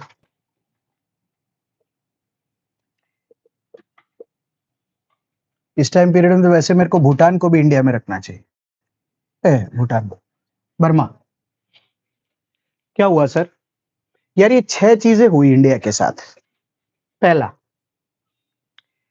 ये जितने क्लास हैं, इन क्लास को अलग अलग कारणों से सेम जगह पहुंचने लगे. मतलब सर, पीसेंट, मैंने इसको पूछा, सुनना, मैंने इसको पूछा कि आपको क्या तकलीफ है, तो बोला कि ब्रिटिश हमसे भाड़ा लेता है, ब्रिटिश ने जमीन खरीद लिया है, हमारा एग्रीकल्चर आउटपुट नहीं आ रहा है, हम गरीब हो गए. आपको क्या तकलीफ है, आपके पास तो जमीन भी नहीं थी. तो बोले हमको तकलीफ ये हो रही है कि ब्रिटिश खुद ही अपना वो नया सामान लाता है, ब्रिटिश हमसे compete कराता है, हम हमारे प्राइस में इसको बेच नहीं पाते, हमको फ्री में बेचना पड़ता है, मार्केट प्राइस नहीं होता. हमने कहा अच्छा ठीक है, वर्कर. हमने कहा अरे तुमको तो ठीक है. तो बोले सर, इंडस्ट्रियलाइजेशन इंग्लैंड में आया है, इंडिया में नहीं. तो हमने कहा तो पगार तो मिलती होगी. न सोने मिल रहा है, न खाने मिल रहा है, न लंच ब्रेक मिल रहा है, न पगार मिल रही है. वर्ल्ड का one of the worst working conditions में हम लोग यहां पर टेक्निकली तो इंडस्ट्री में काम करते हैं, बाकी रेलवे लाइन ही बिछा रहे ना, टेलीग्राफ लाइन ही बिछा रहे ना, तो वही इंडिया की इंडस्ट्री है. तो हम तो फिलहाल जब यहां काम कर रहे हैं, तो कहने को तो फैक्ट्रीज एक्ट 1881 आया, फैक्ट्रीज एक्ट 1891 आया. तो सर वो भी तो 1881 में आएगा ना. अभी तो आप क्लास में 1880 तक का ही पढ़ा रहे हो. तो हमने कहा तुम कितने घंटे काम कर रहे हो अभी, तो बोला 16 से 18 एक दिन में. हाँ, कितने बजे जाते हो काम पे? 6 बजे. और रात को कितने बजे आ रहे हो? 12 बजे. पगार कितनी? 6 आना महीने की. हाँ. और बीच का खाना, बीच के खाने का ब्रेक लेंगे तो पगार हट जाएगी. और ये किसके लिए काम कर रहे हो? तो ब्रिटिश के लिए. एडुकेटेड इंडियन से पूछा, मैंने कहा तुमको भी दुख है क्या? तो बोले सर एक्चुअली उसी शिक्षा प्रणाली में पढ़ के एडुकेटेड इंडियन बनने के बाद बल्कि और दुख है, क्योंकि बुद्धि और आंख दोनों खुल जाती है शिक्षा की वजह से. तो अब ना बकायदा कोलोनाइजेशन दिख रहा है आंख से कि ऐसा हुआ. तो हमने कहा कि 2-4 अच्छी बातें बताओ कि ऐसा कंट्रोल. तो हमने कहा कि अच्छा जैसे, तो आपने 1858 वाला देखा, उसमें नॉन ऑफिशियल्स में हम है. 61 वाला देखा, फिर आपने पुलिस एक्ट देखा, फिर आपने ये देखा 1878 का वर्नाकुलर प्रेस एक्ट देखा, इलबर्ट बिल देखा, फलना डेम का आर्म्स एक्ट 1878 देखा. सुन के तो अच्छा लग रहा है. तो मैंने कहा चल ये सब इसने किया, बहुत दुख की बात है, तेरे क्या दुख है? तो ले सर, तो मैं शिक्षा प्राप्ति करके क्या उखाड़ लिया? शिक्षा पाने के बाद हर इंसान की क्या इच्छा होती है? एक प्लेटफॉर्म मिलना चाहिए उस काम में. जो शिक्षा प्राप्त नहीं करता, उसके मन में ये होता है कि हम तो अनपढ़ है यार, हम कैसे करेंगे इस काम को। तो they are on the category side of let going, कि हम पढ़े लिखे नहीं है ना, ठीक है। पर जो शिक्षा प्राप्त कर लेता है, वो तो एस्पायरिंग हो जाता है कि मैं अभी बीए हो गया, बीकॉम हो गया, पढ़ लिख लिया, तो अब सर, और कोई उसको बोले कोई काम नहीं है, तो क्या काम करेगा आगे जाके? मूवमेंट। एडुकेटेड इंडियन कोई कंपलसरी लीडर बनना पड़ेगा ना, क्योंकि वही तो समझ रहा है। और कोई रिप्रेजेंटेटिव भी चाहिए ना, क्योंकि किसी दिन बुलाएंगे, ठीक है तुम्हारा मूवमेंट ठीक है, आओ, कौन बात करेगा? तो यार हमारा लीडर तो थोड़ा तो एडुकेटेड तो चाहिए ना। ये भीड़ का कॉन्फिडेंस तो वैसे भी डाउन चल रहा है। हमने कहा समझ गए। पॉलिटिकल्स, हमने पूछा अभी तुम कौन हो? तो बोले कि सर, राजनीति की मुहिम हिंदुस्तान में शुरू करनी है। राजनीति? What is the plan? हम भी पार्टी सिस्टम बनाएंगे, हम भी ऑफिशियल नॉन ऑफिशियल्स की तरह जाएंगे। अभी रिपॉन जब लोकल गवर्नमेंट लेकर आएगा, तो लोकल गवर्नमेंट में हम लोग भी उसका पार्टिसिपेट करेंगे। वाह। फिर तो बोले आपने क्लास में पढ़ाया नहीं कि इंडियन लेजिस्लेटिव काउंसिल्स तैयार होंगे, the executive body, the legislative body. फिर आपने पढ़ाया नहीं, प्रोविंसेस में भी बॉडी बनेगी और प्रेसिडेंसीज में भी बॉडी बनेगी, एग्जीक्यूटिव काउंसिल गवर्नर। वाह, तो तुम लोग डायरेक्ट उधर जा रहे हो? बोले हाँ। और फिर पॉलिटिकल्स तो सर दस्तूर है दुनिया का। क्या करते हैं ये बेसिकली ये लोग? देखिए सर, ये सरकार होती है, सरकार के सामने जो लोग सेम बंदों को रिप्रेजेंट करके बात करने वाले लोग होते, नेता। मैंने कहा ये भी ठीक है, तुम किसका सहारा लोगे अभी? तो बोला हम ये 3 सहारे से चलेंगे ना। ये थोड़ा लेट है सहारे में, जैसे आप 1940s 1950s में देखेंगे, 40s 30s में भी Jamshedji Tata, Jamnalal Bajaj, Birla, they will start supporting the movement. Why? Because capitalist है, पैसा लगा कर व्यापार करने के लिए बैठे। तो किसी भी जगह पर जहां लॉ एंड ऑर्डर ये सब बराबर नहीं होगा, तो उस जगह पर पैसा लगाएंगे। आपको मैं बोलूं चलो एक काम करते हैं, पाकिस्तान पाकिस्तान में जमीन खरीदते हैं, एक फैक्ट्री डालेंगे। सर हमने ईरान में लेते हैं, चलो let's do it in Lebanon. Why will you do? Somalia में लेते हैं, साउथ सुडान। दिमाग में फोटो क्या है? That failed countries, there is no sense of security, people die every day, random law and order issues है।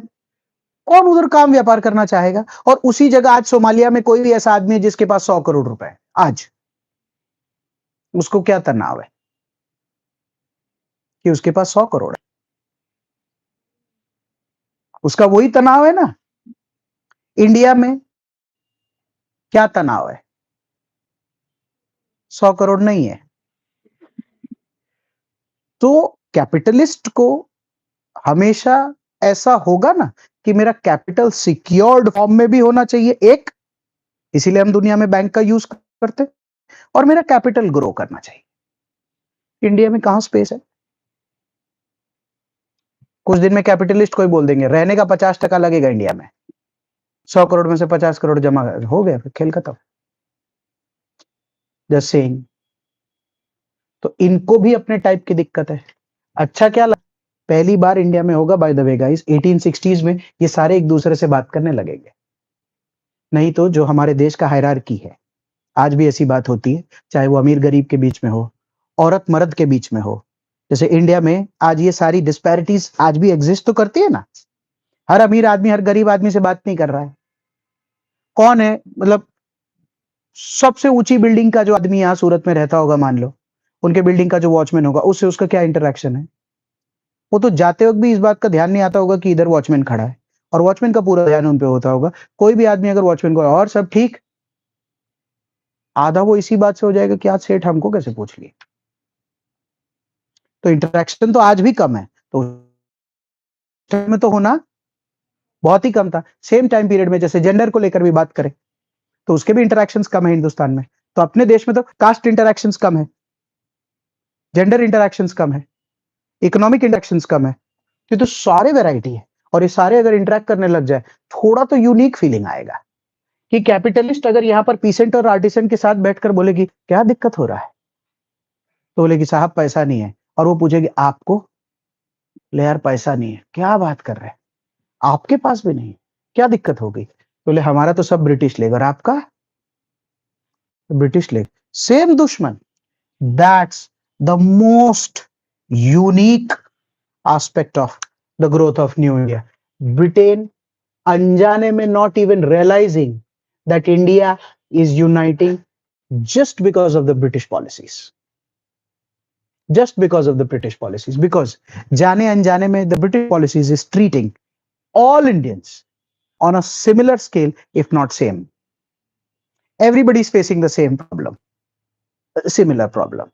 अमीर अपने हिसाब से, गरीब अपने हिसाब से। हमने जमींदार को पूछा तुम तो दोस्त हुआ करते थे, अरे कहां सर, आड़ी पे चलता है, तारीख इधर से उधर हुई, कल हम जमींदार नहीं होंगे। फिर वापस से हमको जमींदार बनना है, तो हमारे कोई दोस्त जमींदारी से हटेगा तब हम बनेंगे, और फिर जब हम बनेंगे तो मैं तो 100 रुपए में बना था, मेरा दोस्त 120 रुपए में, अब हम 130 में बने। 100 में तो चुका नहीं पाए, 130 में क्या चुकाएंगे। तो हमने कहा तो तुमको तो जमींदार ब्रिटेन ने बनाया था। तो पर सर कुछ रैशनैलिटी भी तो होना चाहिए। अच्छा तुमको भी दुख है, ये भी ठीक है। तो हमने कहा बाय चांस एक बात बताओ, सारे लोग मिलके अगर कूटने चलेंगे तो तुम भी चलोगे? सर पक्का। तो हमने कहा तुम्हारी तो जमीन चली जाएगी, ये तुम्हारे दोस्त है, ये किसी के दोस्त नहीं है सर। अब हमको भी समझ आने लगा है, अच्छा ये ठीक है। सबको अपने अपने तरीके से ये बात समझ आने लग गई कि everybody has the same common problem, and the NCERT says that this is the growth of New India, where for the first time after 1857 till 1867 or probably 1870, even a Bengali was talking to a probably a Madrasi or a Marathi saying ki काय झालं तुझं? Same, same, same, same. People and place merged. Bengali talking to a Marathi saying ki same. तो place मर्ज हो गया, and अमीर Bengali talking to a गरीब Bengali and saying same, तो people मर्ज हो गए। तो प्लेस और पीपल जब मर्ज हो जाता है तो क्या बन के तैयार होता है, उसी को बोलते हैं unification. Guys, India as a country बन के तैयार होने लग गया था कि जब नागालैंड वाला भी बॉम्बे वाले को फोन करके क्या बात कर रहा था, तुम्हारा कौन सा पॉलिसी चल रहा है, बोले भाई सॉरी कैलकाटा वाला बॉम्बे वाले को फोन करके पूछा तुम्हारा कौन सा पॉलिसी चल रहा है, जो तुम्हारा गवर्नर अप्लाई करेगा वो तुम्हारा, जो हमारा करेगा हमारा। तुम्हारा गवर्नर कौन है, पहले तुम्हारा था वो हमारा है, तो तुम्हारे वाले में भी सेम हमारे में भी सेम, क्या बात कर रहा है। इससे पहले ये दोनों जगह क्या हुआ करते थे पता है, सिराजुद्दौला और नाना साहेब पेशवा के एरिया थे, तो वहां पेशवाई का सरंजमी सिस्टम अप्लाई होता था और यहाँ टक्कावी में एग्रीकल्चरल लोन मिला करता था। अब सेम, तो इनको लगने लग गया कि ओके तुम्हारा कैसे कैसे एरिया है, मराठा हो तुम, अरे ऐसा नहीं भैया, प्रेसिडेंसी है हम, तुम क्या हो, तुम बंगाल बंगाल, तो नवाब नहीं है यहाँ बंगाल में कोई। अब थोड़ा सा बिहार भी ले रखा है, थोड़ा सा उड़ीसा भी लेकर, हम भी एक प्रेसिडेंसी है। और भी प्रेसिडेंसी है क्या, बोले एक नीचे, वहां नीचे समुद्र के किनारे जहां खत्म हो जाता है लैंड, क्योंकि इंडिया तो बोल नहीं रहे, वहां एक प्रेसिडेंसी मद्रास करके एक बड़ा जगह है, उसके इर्द गिर्द भी बनाया है। सेम, वो लोग क्या भाषा बोलते हैं, वो लोग तमिल बोलते हैं, ऐसा तुम मराठी बोल रहे हो, वो बंगाली बोल रहे, तमिल बोल रहे, तो सब सेम एक ही के अंडर है क्या, बोले हाँ, तो यार तीनों मिलके मारते हैं, तो ले एक साथ भाग जाएगा, अरे तीनों मिलके मारेंगे तो एक साथ भाग ही सकता है ना, तो ले और पता करो ना कौन कौन है। तो ले पता चला है कि इस प्रेसिडेंसी के अलावा इस जगह पर सेंट्रल प्रोविंस वाले भी नाराज है, कोई बोलता है यहाँ वाले भी नाराज है, कोई बोलता है यहाँ वाले। मैंने उससे पूछा कि तुम्हारा कौन लगता है, बोले कम से कम तुमको प्रेसिडेंसी तो है, गवर्नर तो है, हमको तो एक चीफ कमिश्नर है, रोज आता है कुछ भी बोलता है वही लागू होता है। तो हमने कहा ब्रिटिश है क्या, बोले हाँ, तुमको कैसे पता, बेटा 10 फोन घुमाए, 10 में सेम ही जवाब आ रहा है। तो धीरे धीरे फिर पता है कौन जिम्मेदारी लेगा? इन सब जगहों के वो इंटेलेक्चुअल्स, एडुकेटेड इंडियंस और वो लोग ना, क्योंकि बाकी लोगों में तो इतनी सोचने और करने की क्षमता ही नहीं आ रही अभी। उनको तो कैसे भी बीवी बच्चों का पेट भर के कल की सुबह देखनी है। इनको समझ आ रहा है ना, क्यों? डलहौजी टेलीग्राफ तो ले ही आया है, तो बात तो हो ही सकती है। रेलवे की टिकट कटा के जाया तो जा ही सकता है सेकंड क्लास में। तो धीरे धीरे ये सारे लोग उस चीज को लेकर बात करने लगेंगे। किताब ये कहता है कि अनजाने में ब्रिटेन से गलती हो गई कि इंडिया का ना एडमिनिस्ट्रेटिव यूनिफिकेशन हो गया है। मतलब सर, ये रहा Calcutta, the governor general of India और the viceroy of India, the same rule will apply by the empress this of rani to Kashmir to Punjab to this place to that place, this that everybody will have a civil services में ऊपर का system, देना clerical system, देना this system, this system. कभी भी तुम यहां से बंबई जाओ तो पता चले सेम सिस्टम चल रहा है, वहां जाओ तो पता चले सेम सिस्टम चल रहा है, इधर जाओ उधर जाओ। पहले क्या होता था? हमारे पेशवा में ऐसा नहीं होता। तुम्हारे नवाब चल रहा है क्या बंगाल का? अवध में जाके बात करो, मुगल में ये नहीं है, उधर ये नहीं। तो पहले तो टुकड़ी टुकड़ी इंडिया चलता था। अब कोई भी कहीं जा रहा है तो बोला कि अंदर जाना है, क्लर्क है, अब सारे का क्लर्क है। एडमिनिस्ट्रेटिवली अगर एक ही कानून 1858 का एग्जांपल ले रहा हूं, पूरे देश में अप्लाई हो, सॉरी 1858 में जब कानून अप्लाई होगा तो कहां अप्लाई होगा? To all the British territories owned by her majesty. तो एडमिनिस्ट्रेटिव यूनिफिकेशन हुआ ना। हम लोगों को कैसे पता चला कि कौन कौन हिंदुस्तान है?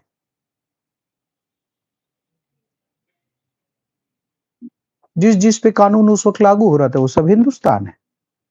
इंडिया वही इंडिया है। हमको कैसे पता चला कि हमको इंडिया बुलाना है खुद को?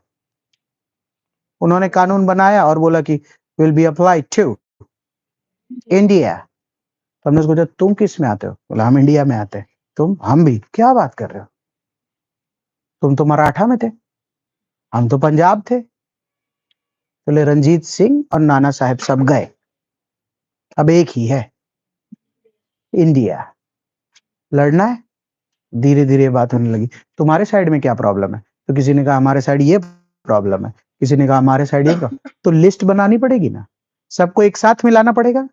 हर जगह से अगर सारे लोगों को एक छत के नीचे बुलाकर और हम भी अगर एक हो जाए और बोले कि ये लो इंडिया का डिमांड है, ये करके देना पड़ेगा। उसमें भले अलग अलग लिखे, पंजाब को ये चाहिए, कलकत्ता को ये चाहिए, मद्रास को ये देना पड़ेगा, बंगाल को ये देना पड़ेगा।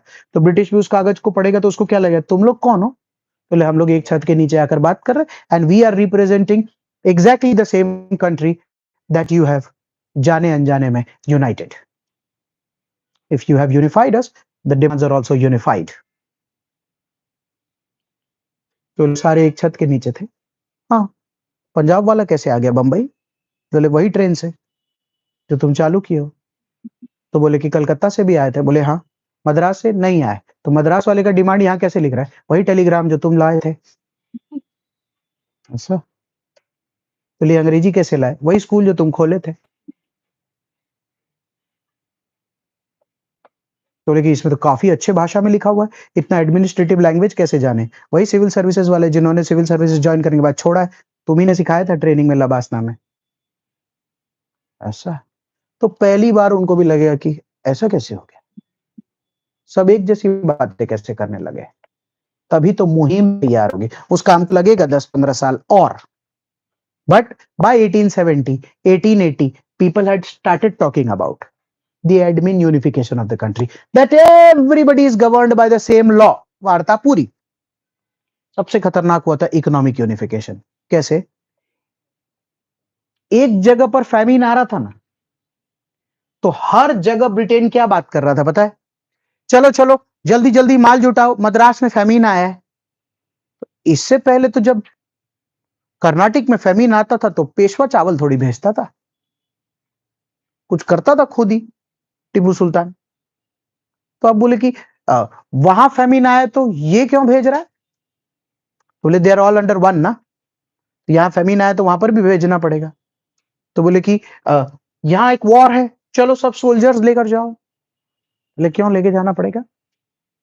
तो बोले कि क्योंकि इतना इंडिया ट्रैवल ही नहीं करता था ना, इंडियंस भी सब तो किंगडम सिस्टम में रहते थे और इतने इतने सालों से सेम किंगडम सिस्टम चलता था, तो एडमिनिस्ट्रेटिव यूनिफिकेशन भी कभी नहीं हुआ।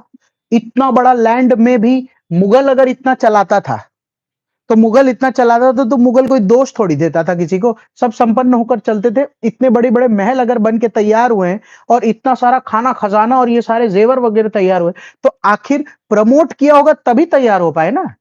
डिमोट किया होता या बुरी तरह राज कर रहे तो थोड़ी ना, न प्रजा संपन्न होती न सरकार।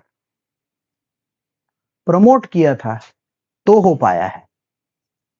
फिर तब धीरे धीरे लोगों को इकोनॉमिक यूनिफिकेशन में चार पांच बहुत यूनिक सी बात समझ आने लगी कि फेमिन एक पार्ट में, इफेक्ट दूसरे पार्ट में, रेलवे टेलीग्राफ पोस्टल ये भी यूनाइट हो गया। और सबसे मस्त किताब ये कहता है operation of every Indian irrespective of social class, caste, religion, region, ये सब धीरे धीरे यूनिफाई होने लगी। और किताब ये कहता है कि ultimately everybody started realizing that we have a common enemy, कि भाई ये चला जाए ना, बाकी तो अपने खुद कर लेंगे। फायदा हुआ वेस्टर्न थॉट और एडुकेशन का। जैसे वेस्टर्न थॉट कैसे, इमैनुअल कांत, रूजो, पेन, ये सब जो बड़े बड़े फिलोसोफर्स हैं, वेस्टर्न मतलब एडुकेटेड इंडियन तो पढ़ेगा ना ये सब, तो उन्होंने अपने ही लैंड्स में ये सब जब हुआ तो उसमें कैसे लोगों को उभारा, क्या सही सोच थी, कैसे इसको अमल कराए, उसी को फिलॉसफी बोलते हैं। आज अगर आप बाय एनी चांस एरिस्टोटल को पढ़ते या सोक्रेटिस को पढ़ते तो वो ये बताते कि what you are, how you should do, what should be life. धीरे धीरे जब वेस्टर्न थॉट्स का एप्लीकेशन होने लगा इंडिया में, तो ऐसा किताब कहता है कि पहले क्या होता था, एडुकेटेड इंडियन अपना स्कूल कॉलेज में पढ़ के आता था और कॉमन इंडियन खेती बाड़ी में लगा है। एडुकेटेड इंडियन से पूछो कि कोई कॉमन इंडियन पूछे कहां जा रहे हैं बाबू, काम पे ध्यान दो, क्योंकि दोनों में बात करने को है ही क्या। वो जा रहा है अपने किसी एक इंपॉर्टेंट काम से जहां पर वो लेटर राइटिंग के थ्रू कुछ काम चालू करेगा ये वो, अब उससे पूछ भी लिया तो उसको क्या बोलेगा मैं किस काम से, तो क्या पता चलेगा। अब कॉमन इंडियन वही रुक गया है, क्या हुआ, कहीं जा नहीं रहे, कहां जाए बाबू आप, देखो वो भी कहां जाएगा। अब इंटरेक्शन शुरू होगा, तो इंटरेक्शन शुरू होगा तो कोई भी शिक्षित आदमी अगर किसी अशिक्षित आदमी को देखता है और दोनों का कॉमन एनिमी होता है, तो ज्ञान तो बांटने से बढ़ता है ना। तो शिक्षित आदमी सिखाएगा ना अशिक्षित को। देख एक बात बताऊं, मैं आइडिया देता हूं तू भीड़ बन, मतलब फिर क्या होगा, वो लड़ते हैं, तो सर हम हमारे साथ कौन लड़ेगा, अरे मैं हूं, हिम्मत बढ़ती है। आप आप हमारे साथ हैं, क्योंकि इंडिया ने इससे पहले तो ऐसा कभी इमेज देखा ही नहीं था, ऐसा कॉम्बो कभी समझ ही नहीं आया था कि एक एडुकेटेड इंडियन या कोई ऐसा किसी गरीब के हाथ कंधे पर हाथ रखकर बोलेगी तुम चिंता मत करो मैं हूं तुम्हारे साथ। आधा तो गरीब का पेट वैसे ही भर जाए कि अगर कोई एक भी आदमी हमारे साथ है तो बाकी तो हम लड़ लेंगे। ये रोल ना वेस्टर्न थॉट और एडुकेशन से बहुत बढ़िया होने लगा था उस टाइम पीरियड में। जैसे नेशनलिस्ट पॉलिटिकल आउटलुक बन के तैयार होता है, इंटरनेशनल मूवमेंट्स को समझ आता है। किताब ये कह रहा है कि एडुकेटेड इंडियंस को सबसे ज्यादा ह्यूमिलिएशन वाली फीलिंग आने लगी थी। जानकारी रखना और अनजान होने में कितना अजीब फर्क है नहीं। जैसे अपने किसी बात से अगर अनजान है तो ठीक है, जानकारी हो जाए और वो अगर दिख रहा है तो चैन आना बहुत मुश्किल है, आदमी बेचैन हो जाता है कि नहीं। छोटी छोटी बहुत सारे पार्ट्स हैं कि जैसे मान ले कि तेरे बगल में कॉकरोच है, तुझे पता ही नहीं है, नहीं दिख रहा है, यू आर वेरी कंफर्ट नहीं है, नहीं यू सीइंग। जो बाकी लोग हैं जिनको डर लगता है वो देख रहे थे कि कहाँ है। तो जानकारी नहीं है कि बगल में लिजर्ड या कॉकरोच है तो कोई बात नहीं। जानकारी हो जाए और कोई ये बोले हिलना नहीं है, हिलना नहीं, आदमी और कुछ सुन ही नहीं पाता है सामने, वो इतना अंदर से मंचल ये वो होने लगता है कि वो यूं ही देखता रहता है। और अरे 15-15 मिनट तक लोग मूवमेंट देखते हैं। गया, वो पूंछ हिल रही, कितना डिस्कम्फर्ट पैदा करता है जानकारी, और खासकर तब जब आप उसको देखते रहे। जब हम छोटे होते हैं बचपन में, हम कोई भी बोलते कि मम्मी, तो हमको क्या, मुंह घुमा लो, देखो ही मत तुम उधर। यार हम वही देखते हैं, फिर देखा तुम, नहीं देखूंगा, फिर फिर या तो हमको उठा के ले जाते हैं, क्या है ये, उसको फेंक देते हैं, या हमको कुछ है देखो, कुछ भी करके उस मन को शांत करने का पूरा प्रोसीजर अप्लाई किया जाता है ना। हमको ऐसे कोई भी बोल दिया, एक मैं कहने का तात्पर्य क्या है कि एक छोटे बच्चे को अगर किसी चीज से डिस्कम्फर्ट है, उसको तुम बोल दो कि मत देखो, तो वो नहीं मानता, तो यार एडुकेटेड इंडियन कैसे मान जाए कि कुछ हुआ ही नहीं है, सब तो ठीक चल रहा है, और उसको सब दिख रहा है। सबसे खराब ह्यूमिलिएशन उन्हीं को महसूस हो रहा था, और उसी के जस्ट बाद उसी का सगा भाई पैदा करेंगे वो, कि भाई मैं करूं क्या, लेकिन क्योंकि ऐसा तो हो नहीं सकता 1870 में आओ सब एक करते चलते ब्रिटेन के पास मांगते। कोई भी अगर एडुकेटेड इंडियन खड़ा होगा तो कम से कम 50,000 नीचे वाले क्या पूछेंगे, बता ओ भाई तुम्हें कौन छो, कहेगा लीडर, क्योंकि इंडिया ने इससे पहले कौन सा लीडर देखा है, राजा। हमको मालूम है ना 1870 में हमने कौन सा लीडर, किसी वंशज का होना चाहिए। आपका किला कहाँ है, तो बोले हमारा किला यहाँ दिमाग में, we are modern educated Indians, we are driven by books and all. भाई साहब आप घर जाइए, किला होगा तो बात कीजिए, सैनिक भी लाइए। तो बोले नहीं, ये न्यू इंडिया है, इसमें ऐसा है कि आगे पीछे रजवाड़ा होना जरूरी नहीं है, ज्ञान होना जरूरी है, और अगर आप साथ हो जाए तो आप ही सैनिक बनेंगे। कौन सुनेगा 1870 में ये सब बातें, कोई नहीं, जूता पड़ने का फुल चांस है। तो इसीलिए एडुकेटेड इंडियन है तो इतना फास्ट तो खेलेगा नहीं, खुद भी सूझबूझ का इस्तेमाल करेगा कि किसी गरीब कंबाइंड विद दुखी, कंबाइंड विद भूख वाले को आप समझा के दिखा दो कि क्या सही है, कभी नहीं मानेगा। इसीलिए नहीं मानेगा क्योंकि सद्बुद्धि विपरीत होने लगती है इंसान की। शांत नहीं हो सकता ना, वो भी जानकारी वाली बात हो गई ना, मन शांत नहीं होता है।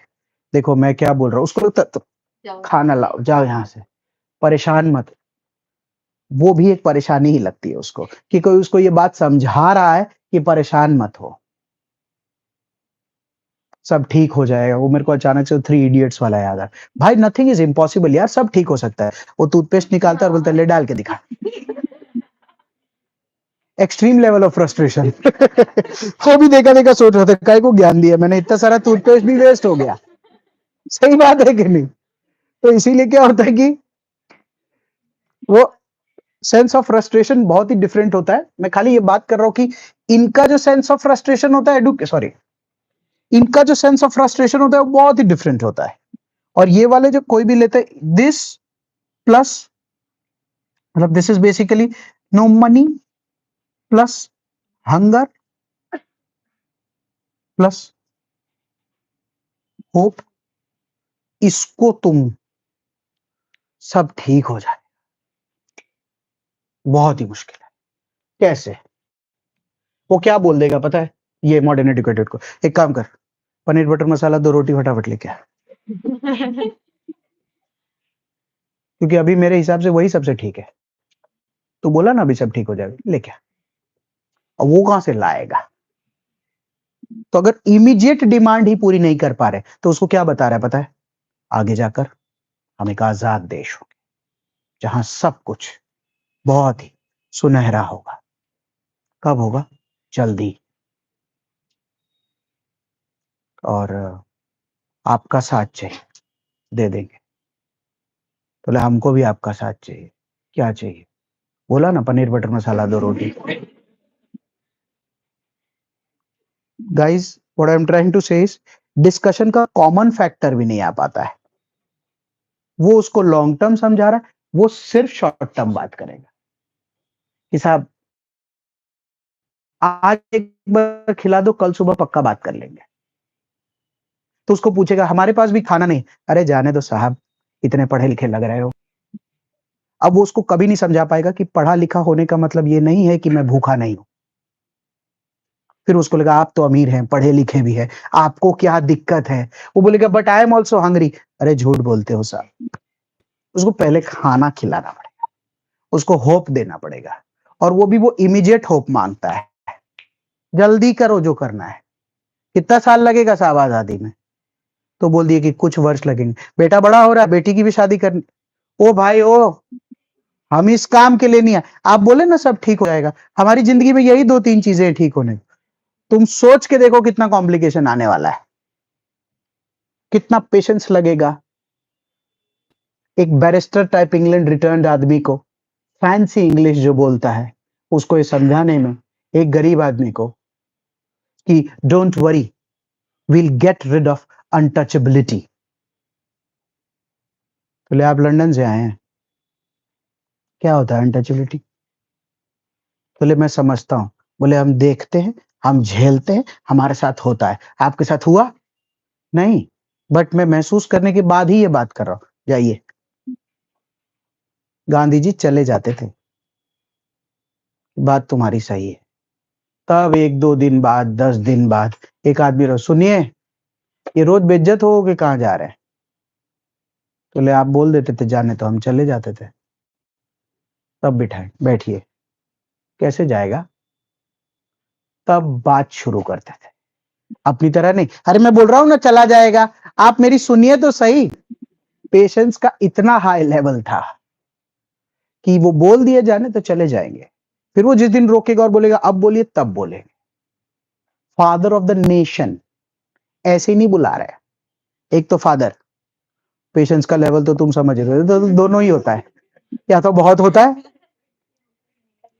या कभी भी चटक सकता है। उसका कोई मापदंड नहीं है। तुम करो, मैं तुम्हारे साथ हूं, तुमको कोई भी दिक्कत आएगा मैं देख लूंगा, तुम पूरी पढ़ाई में ध्यान दो। ठीक है पापा। 5 मिनट बाद ही कुछ कॉन्ट्रास्ट है, ये क्या कर रखा है? आप साथ थे मेरे।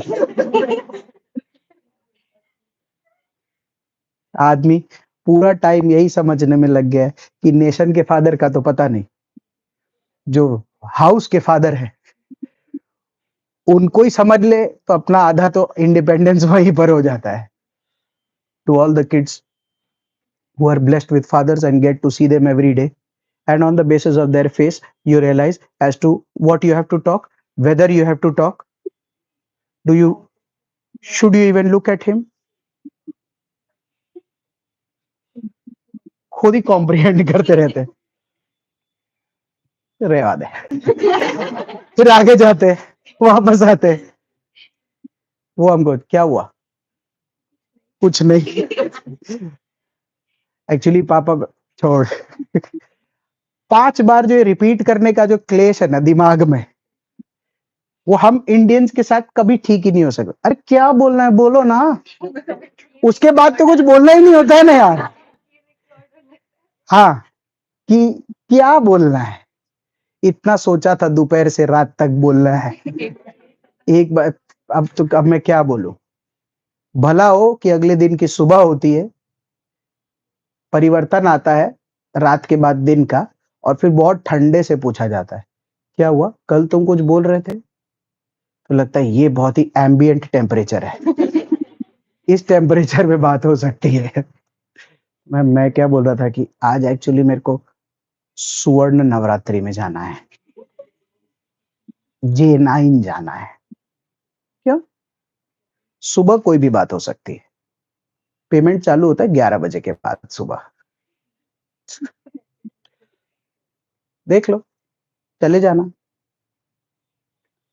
वो पैसा वाला बात बोलने में कितना खतरनाक हो जाता है कि एक्चुअली में दोस्त ने पास अरेंज नहीं किए, खरीद के जाने की बात कर रहा हूं मैं।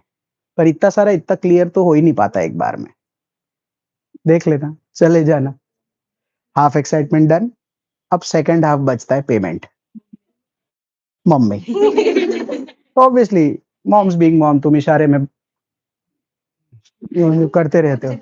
वो चिल्लाती है, नहीं चिल्लाती है, उनको मालूम है कि ओवर बजटेड बच्चा जा रहा है, वो मुड़ जाती है। हमको लगता है बहुत तो कर, एक बार करते कुराते, either she support she will not. फिर बोलती है कि ये कह रहा था या कह रही थी कि इसे वो सुवर्ण नवरात्रि में जाना है, तो कपड़े वगैरह तो सब हो गए, ये वो तो इसका पास का भी कर देते। तो क्या दिक्कत है, कर दो ना, क्या पास का है। अपने को लगता है अब इससे आगे बात मत करना, चल तू मेरे को अपने अलमारी में से पैसे दे दे, तू हिसाब पापा से बाद में कर ले, क्योंकि अगर अमाउंट बोला गया तो भारी क्लेश हो जाएगा, भारी क्लेश हो जाएगा। तो बोलते हाँ ठीक है ठीक है ठीक है ठीक है करके हम चले जाते हैं। फिर बोलते ला हमको 1000 रुपए, 1000 रुपए वो कितना। अब मम्मी देख, तू पापा से बात कर, मेरे को पैसे दे दे। फिर जाके वो होता है, फिर 2-3 दिन बाद हमको पता चलता है कि नवरात्रि कैसी थी। एग्जैक्टली, बहुत अच्छी। कितने लोग आते और कौन कौन थे दोस्त। ठीक है, पढ़ाई में थोड़ा ध्यान दो। He has absorbed that and now he is also on the forward looking side की। ठीक है, बच्चे, मम्मी ने 2-3 रात काफी मेहनत की होती है उसमें कि मैं तो सिंगल साइड हूँ, मैं तो खाली मुंह ऐसे करके बैठ जाती हूँ, तो मिल जाती है। single children have various advantages. They have their own set of disadvantages also, but they have their advantages. They are they are blessed with so much attention. They are blessed with so much attention. The father comes inside the house and the first question is about the child. The child is such a plotter कि उसको मालूम है कि the expression of the face, जैसे the expression will reveal money. कि अगर मुरझाया है तो 5000 मिल सकते हैं, मुस्काया हुआ है तो भी 5000 मिल सकते हैं। तो अकॉर्डिंगली खेलते हैं, शक्ल पे लिखा होता है। बट जैसे मैं हमेशा कहता हूँ, बाप बाप होता है, तो उसको मालूम होता है।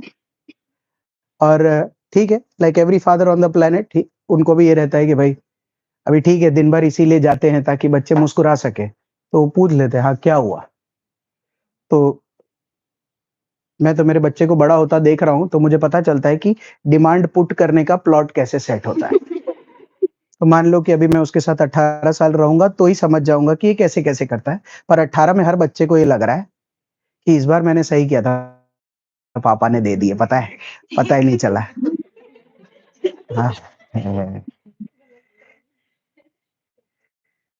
तू पागल है क्या। 18 3 54 होता है, 3 गुना बड़े हैं। एवरेज निकाल रहा हूं खाली कि एक 18 ईयर ओल्ड का अगर 54 ईयर ओल्ड डैड हो तो तुम कैसे सोचे कि तुम चून लगाए। अगला मान गया तो उनकी दातारी है वो, समझे, दातार, दाता। It is his big heart और his generosity। हमको लग रहा है escapists। yes। अगला भी मांगोगे तो दे देंगे, थोड़ी वार लाख है।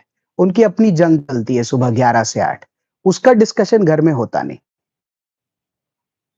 जो हमारी चलती है उसी का खाली डिस्कशन होता है। तो other side of the story सुनेंगे नहीं तो कैसे पता चलेगा। हम दिन भर में यही प्लान कर रहे होते हैं अपने दोस्तों के साथ और बाकियों के साथ, ये करना है, वैसे जाना है, आज तो घर पे बात कर लेना। तो वो वाला जो कॉम्प्लिकेशन है उसको तो they don't bring home. Typical Indian dads, क्या हुआ पापा, कुछ नहीं। क्या हुआ, कुछ नहीं। अरे क्या हुआ, कुछ नहीं, छोड़ो। मतलब इतना कांस्टेंट जवाब इतने साल तक कोई आदमी कैसे मेंटेन कर लेता है। तो मुरझाई भी मिलती है, but strange species on the planet। That's how they will always be। Coming back, so western thought and education वाला पार्ट, अभी अगेन यही वो एडुकेटेड इंडियन जिनको सब कुछ समझ आ रहा था कि क्या करना है कैसे करना है, बट एक वेक सेंस ऑफ फ्रस्ट्रेशन है। उसको कैसे निकालेंगे, एक बार में करके तो बात हो नहीं सकती है गाइस। इस गेम को लिफ्ट करना चालू किया प्रेस एंड लिटरेचर के थ्रू। अगर आप कॉमन मैन है, मैं ही वो एडुकेटेड इंडियन हूं, मेरे को इस काम को अंजाम देना है, तो मैं 2 काम पे फुल फोकस करूंगा। मतलब द कोर इज राइटिंग, एक है प्रेस खोल के अखबार लिखने का काम, दूसरा है किताब लिखने का काम। तो सवाल यह है कि अगर ये दोनों राइटिंग में किस किस चीज का ध्यान रखें? It has to be vernacular, सही है। लोकल भाषा में होगा तभी वहां तक जाएगा ना। आपस में बात करनी हो तो इंग्लिश में भी कर लेंगे वो लोग, बट राइटिंग या प्रेस या इस चीज का काम इसीलिए नहीं हो रहा है ना कि आपस में बांट सके, वो इसीलिए हो रहा है कि कॉमन मैन को ये बात पहुंचाया जा सके। तो एक है वर्नाकुलर, दूसरा इजीली अंडरस्टैंडेबल, सिंपल भाषा होना चाहिए, तीसरा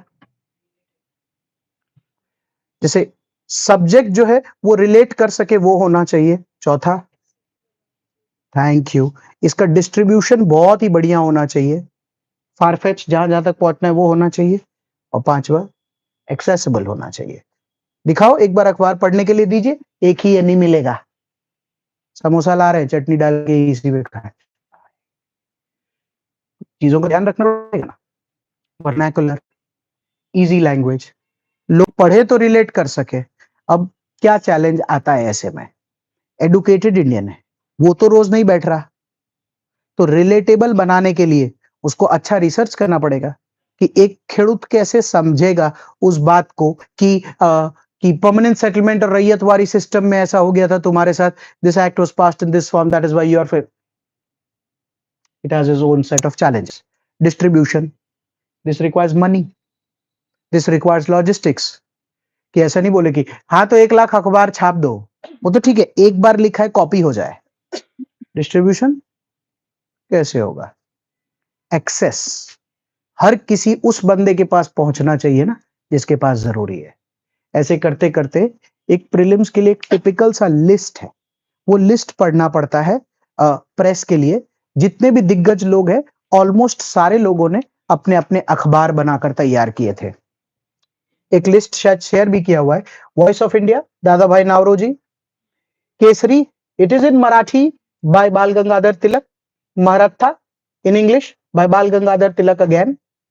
द हिंदू न्यूज़पेपर 1878, ये तब से चला आ रहा है, तब भी अब तक चल रहा है, आगे भी चलेगा। जी सुब्रमण्यम अय्यर, उनका एक और अखबार भी था स्वदेश मित्रम। ये सब टिपिकल प्रीलिम टाइप के क्वेश्चन है, मैच द फॉलोइंग में आते हैं, अखबारों की जो लिस्ट है। उसके अलावा बंगाली सुरेंद्र नाथ चैटर्जी, अमृता बाजार पत्रिका, वो जो कल हमने बात किया था वर्नाकुलर प्रेस एक्ट वाला, शिशिर घोष एंड मोतीलाल घोष। कल मैं सिर्फ घोष ब्रदर्स बोल रहा था, आज दोनों का नाम लेकर बात कर रहा हूं। सुधारक Gopal Krishna Gokhale, Indian Mirror, N Sen. Hindustani and advocate GP Verma, Indian Mirror, N Sen. और उसके अलावा कुछ अखबारों के नाम, ट्रिब्यून, अकबर आम पंजाब में, इंदु प्रकाश, कल, ध्यान प्रकाश एंड गुजराती बॉम्बे प्रेसिडेंसी में, सोम प्रकाश एंड बंगाली वासी बंगाल में। ऐसे करते करते हिंदुस्तान में बहुत सारे अखबार आए, ऐसे करते करते हिंदुस्तान में बहुत सारा लिटरेचर आया, जैसे Tagore being one of the top most guys to start writing the literature, and a lot of people writing a lot of books at that point of time. Common man उसको पढ़ भी रहा था, समझ भी रहा था, ये वो सब। आज हमको उनसे किताबों से बहुत फायदा भी हो रहा है एक्चुअली। कैसा हो रहा है कि उनकी कॉपीज आज हमारे पास होती है, जब आर्काइव्स में ये सब तो हम वो सब बुक्स देखते हैं, तो वो हमारे लिए आज जेम्स ऑफ इंडियन हिस्ट्री है ना, written by him, written by her, वो सब। तो उससे उस टाइम पीरियड का जो हिस्ट्री था उसको डिकोड करना हमारे लिए थोड़ा सा इजी रहा है कंपैरेटिवली, ऐसा है। तो प्रेस एंड लिटरेचर उस चीज में बहुत मदद करेगा। और इसके बाद इंडियाज पास्ट का एक कॉन्सेप्ट बोर्ड पे, मान लो कि 1870 चल रहा है बोर्ड पे। अब ऐसा है कि इंडियंस का कॉन्फिडेंस जो है वो बहुत डाउन है, सही है। इंडियाज पास्ट से क्या फायदा है?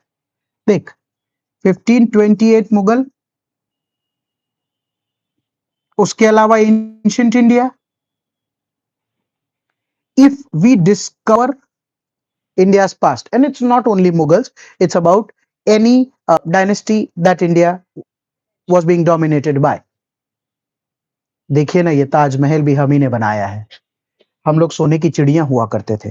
ये वो देश है जहां पर मौर्य वंश हुआ करता था, अशोक की धरती है, ये चंद्रगुप्त मौर्य की धरती है, इसकी धरती है, चोला की धरती है, वगैरह वगैरह के बारे में बात होना, किताबों के बारे में बात होना, confidence rediscovery of India past के थ्रू लेकर आना है कि ऐसा नहीं है आज जो करंट सिचुएशन है, और हर बात में ये बताना कि आज हमारी कंडीशन ब्रिटिश की वजह से है, नहीं तो इंडिया सोने की चिड़िया हुआ करती थी। 1757 तक ही देख लो, इंडिया का ट्रेड इतना हुआ करता था, फिर उसके बाद प्लासी हुआ, ये हो गया, फिर उसके बाद क्योंकि 1870 में, आज हम जानते हैं ना प्लासी और बक्सर, 1870 में एग्जांपल ले रहा हूं, जो बंदा यहां रह रहा है उसको क्या मालूम प्लासी बक्सर, मतलब जरूरी नहीं है कि उसको मालूम हो, बिकॉज उस वक्त तो राज कर रहे ना, और मोबाइल फोन और व्हाट्सएप तो है नहीं, लेटर और टेलीग्राफ का भी लिमिटेशन है, तो ये बताना कि यही लोग प्लासी लड़े थे, यहीं पर बक्सर हुआ था, ऐसा हो गया था, फिर ये आए थे, ऐसा पास्ट में जाकर बुरा बताना, पास्ट में जाकर अच्छा बताना, ब्रिटिश का बुरा, खुद का अच्छा, तो धीरे धीरे लोगों में कॉन्फिडेंस डालना कि वी कैन बाउंस बैक।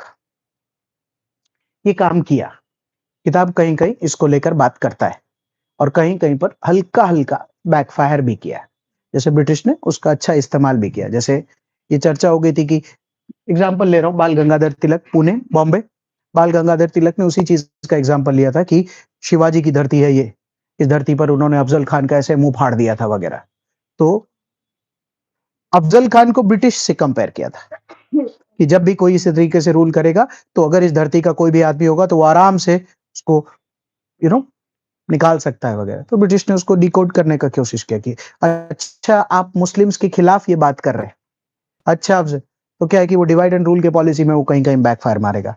फिर ये जितना भी सूरत में भी ये जितने गणपति के फेस्टिवल में पंडाल लगते हैं, गाइस ये 1880-90 से लोकमान्य तिलक के ही टाइम पीरियड की शुरुआत है, तो इसीलिए आप देखेंगे तो ये सूरत तक ही दिखता है, सूरत के ऊपर क्यों नहीं दिखता। जैसे मैं ये कह रहा हूं कि अगर ये सूरत तक दिखता है, गणपति के पंडाल जो हर जगह रस्ते पे लग रहे हैं, तो मेरा सवाल ये है कि सूरत के ऊपर क्यों नहीं दिखता। हाँ, थैंक यू, क्योंकि ये वाला जो एरिया ये गायकवाड़ के अंदर में आता था, बड़ौदा का, तो इसीलिए वहां तक उस चीज का नहीं था, ये बॉम्बे प्रेसिडेंसी में चलता था, तो इसीलिए बॉम्बे प्रेसिडेंसी में अगर सूरत आएगा तो पूरे प्रेसिडेंसी में देखने मिलेगा। लोकमान्य तिलक हर जगह पर इस काम को अंजाम दे रहे थे। 1880s 1890s के टाइम पीरियड से ये शुरू हुआ, and then obviously till date वाला केस है। तो ये क्यों कर रहे थे गणपति फेस्टिवल्स वगैरह, क्योंकि महारत्था भी लिखते थे और केसरी भी लिखते थे, तो गणपति के फेस्टिवल्स में कल्चरल एस्पेक्ट पे लोगों को पंडालों पर इकट्ठा करते थे, तो भगवान और कल्चर के नाम पे जब लोग इकट्ठा होते थे तो उनको बताया समझाया जाता था कि ऐसा ऐसा है, अपने को ये करना चाहिए, ये सही रहेगा, वगैरह वगैरह वगैरह। That's how it started doing wonders for Tilak as a leader and India as a country both. तो वो वाला पार्ट इंडिया के लिए बहुत ही अच्छा हो गया उस टाइम पीरियड में। रीडिस्कवरी ऑफ इंडिया पास्ट से ऐसा कहते हैं कि कॉन्फिडेंस बिल्डिंग भी हुआ, कहीं कहीं पर बैकफायर भी किया, और ठीक है, राजनीतिक रोटी है, ब्रिटिश भी चाहे तो सेक सकता है, कोई और चाहे तो भी सेक सकता है, अपॉर्चुनिटी का गेम है। और जो सबसे खतरनाक था, dogs and Indians not allowed, racial arrogance at its peak, कि British is a superior race, the whites and Indians, the browns, the blacks, उसमें ये पता चलना है कि ये हमारा देश, वो आए, इनसे जस्ट पहले राज ब्राउन ही कर रहा था ब्राउन पे, तो सुपीरियोरिटी कैसे हुआ। फिर उसको क्वेश्चन करना कि हाउ इज ब्रिटिश सुपीरियर, तो फिर ब्रिटिश वाला वी हैव दिस दैट, तो हमसे ही लेके हुए ना। और क्लब्स के बाहर अगर ये लिखा जाए dogs and Indians not allowed, तो ये धीरे धीरे क्या होने लग गया था। जैसे मैं क्या समझाना चाह रहा हूं, यूनिफाई है ना, new India, admin and economic unification, western thought and education, it will unify, press and literature will unify, rediscovery of India's past will unify, racial arrogance, dogs and Indians not allowed, मतलब सारों साथ not allowed।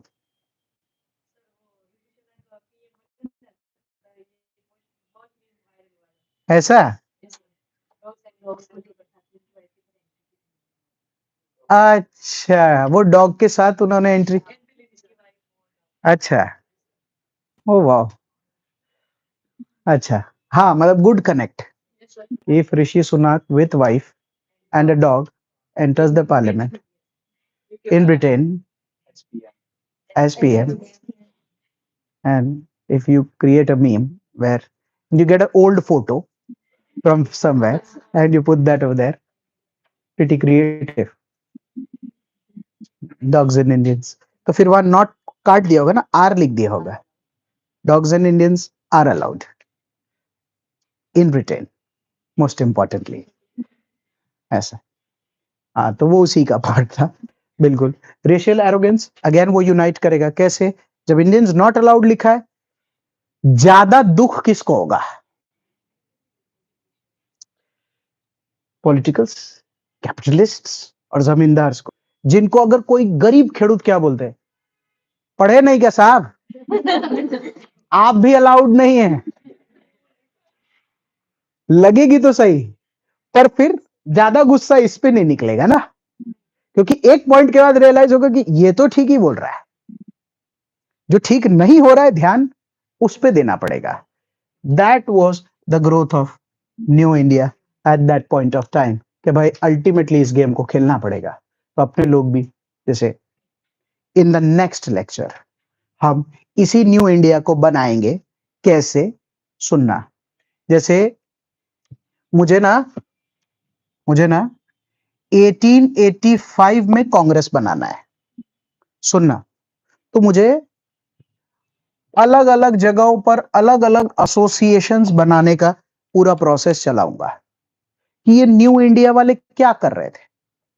तो कोई मद्रास में कुछ बना रहा है, कोई पुणे में कुछ बना रहा है, कोई बॉम्बे में कुछ बना रहा है, कोई कलकत्ता में कुछ बना रहा है, कोई लंदन में कुछ बना रहा है, कोई धीरे धीरे मेरे को छोटे छोटे मुहिम की बात करनी पड़ेगी। फिर उसके अलावा जनरली ऐसा होता है कि जब पढ़ते हैं तो बोलते हैं कि दादा भाई नवरोजी ने ये बनाया है, बाल गंगाधर तिलक ने बनाया, गोपाल कृष्ण गोखले सुधारक उन्होंने चालू किए, तो फिरोज शाह मेहता, केटी तेलांग। तो हमको ना उनके कोई फोटो नहीं होते दिमाग में कि मतलब सर बाल गंगाधर तिलक ने, मतलब हम कैसे याद रखेंगे। तो मेरी इच्छा ये है कि मैं थोड़ा कैरेक्टर स्केचिंग भी करूंगा, क्योंकि किताब में क्या है कि Surendranath Banerjee was doing this thing, he was, तो who are these people, we just can't randomly just just cram रटाओ द नेम की इन्होंने ये किया था। We have to understand these people because the next 20 odd years from, board पे देखते हैं, फ्रॉम 1885 टू 1915 का इनका दौर है, 30 साल। तो जो नेक्स्ट लेक्चर में कैरेक्टर स्केचिंग होगा वो अगले 30 साल के लीडर्स का होगा। जो भी कोई लीडर काम का भी नहीं होगा तो भी कैरेक्टर स्केचिंग कर रहे हैं तो एक साथ ही कर देंगे। और फिर 30 साल जब इनका टाइम खत्म हो जाएगा 1915, तब हिंदुस्तान में न्यू ब्रांड ऑफ लीडर्स आएंगे। तो अब अपने 30 इयर्स के पैच चलेंगे। 1915 Gandhi ji will be in India. So when Gandhi ji will be in India, that time somebody like a Jawaharlal Nehru, or for that matter a Subhash Chandra Bose, they are going to be extremely young guys in their 20s. तो फिर उनका character sketching होगा। क्यों? क्योंकि 1915 से फिर 1945 या whatever 47 तक, आप समझ पा रहे हैं? फिर उनका कैरेक्टर स्केचिंग होगा। तो पहला वाला इसीलिए कराना जरूरी है, इसमें ज्यादातर कैरेक्टर्स पे क्वेश्चन नहीं आते, ज्यादातर इवेंट्स पे आते हैं। बिना कैरेक्टर के पढ़ाना तो बड़ा ही अजीब हो जाता है, ये हुआ था वो हुआ था, उसमें कौन था सर, कोई नहीं, ऐसा नहीं कर सकता, बहुत ही मुश्किल हो जाता है। और इसमें तो कैरेक्टर्स के साथ पढ़ाना पड़ता है कि गांधी जी ने ये किया था, नेहरू जी ये बोल रहे थे, सुभाष बोस ये बोल रहे थे, वैसे करके कराना पड़ेगा। तो इसीलिए वो स्टोरी को उस जगह रोककर कैरेक्टर स्केचिंग करा के फिर अब इवेंट्स को ले जाएंगे। तो अब क्या है कि कोई क्वेश्चन नहीं करते हैं पढ़ते पढ़ाते वक्त कि मतलब ये अचानक से क्या पैदा हो गए, बात हुई तो है, न्यू इंडिया है तो न्यू इंडियंस होंगे, फिर वो इस गेम को ड्राइव करेंगे। so on and so forth. Fair? Thank you.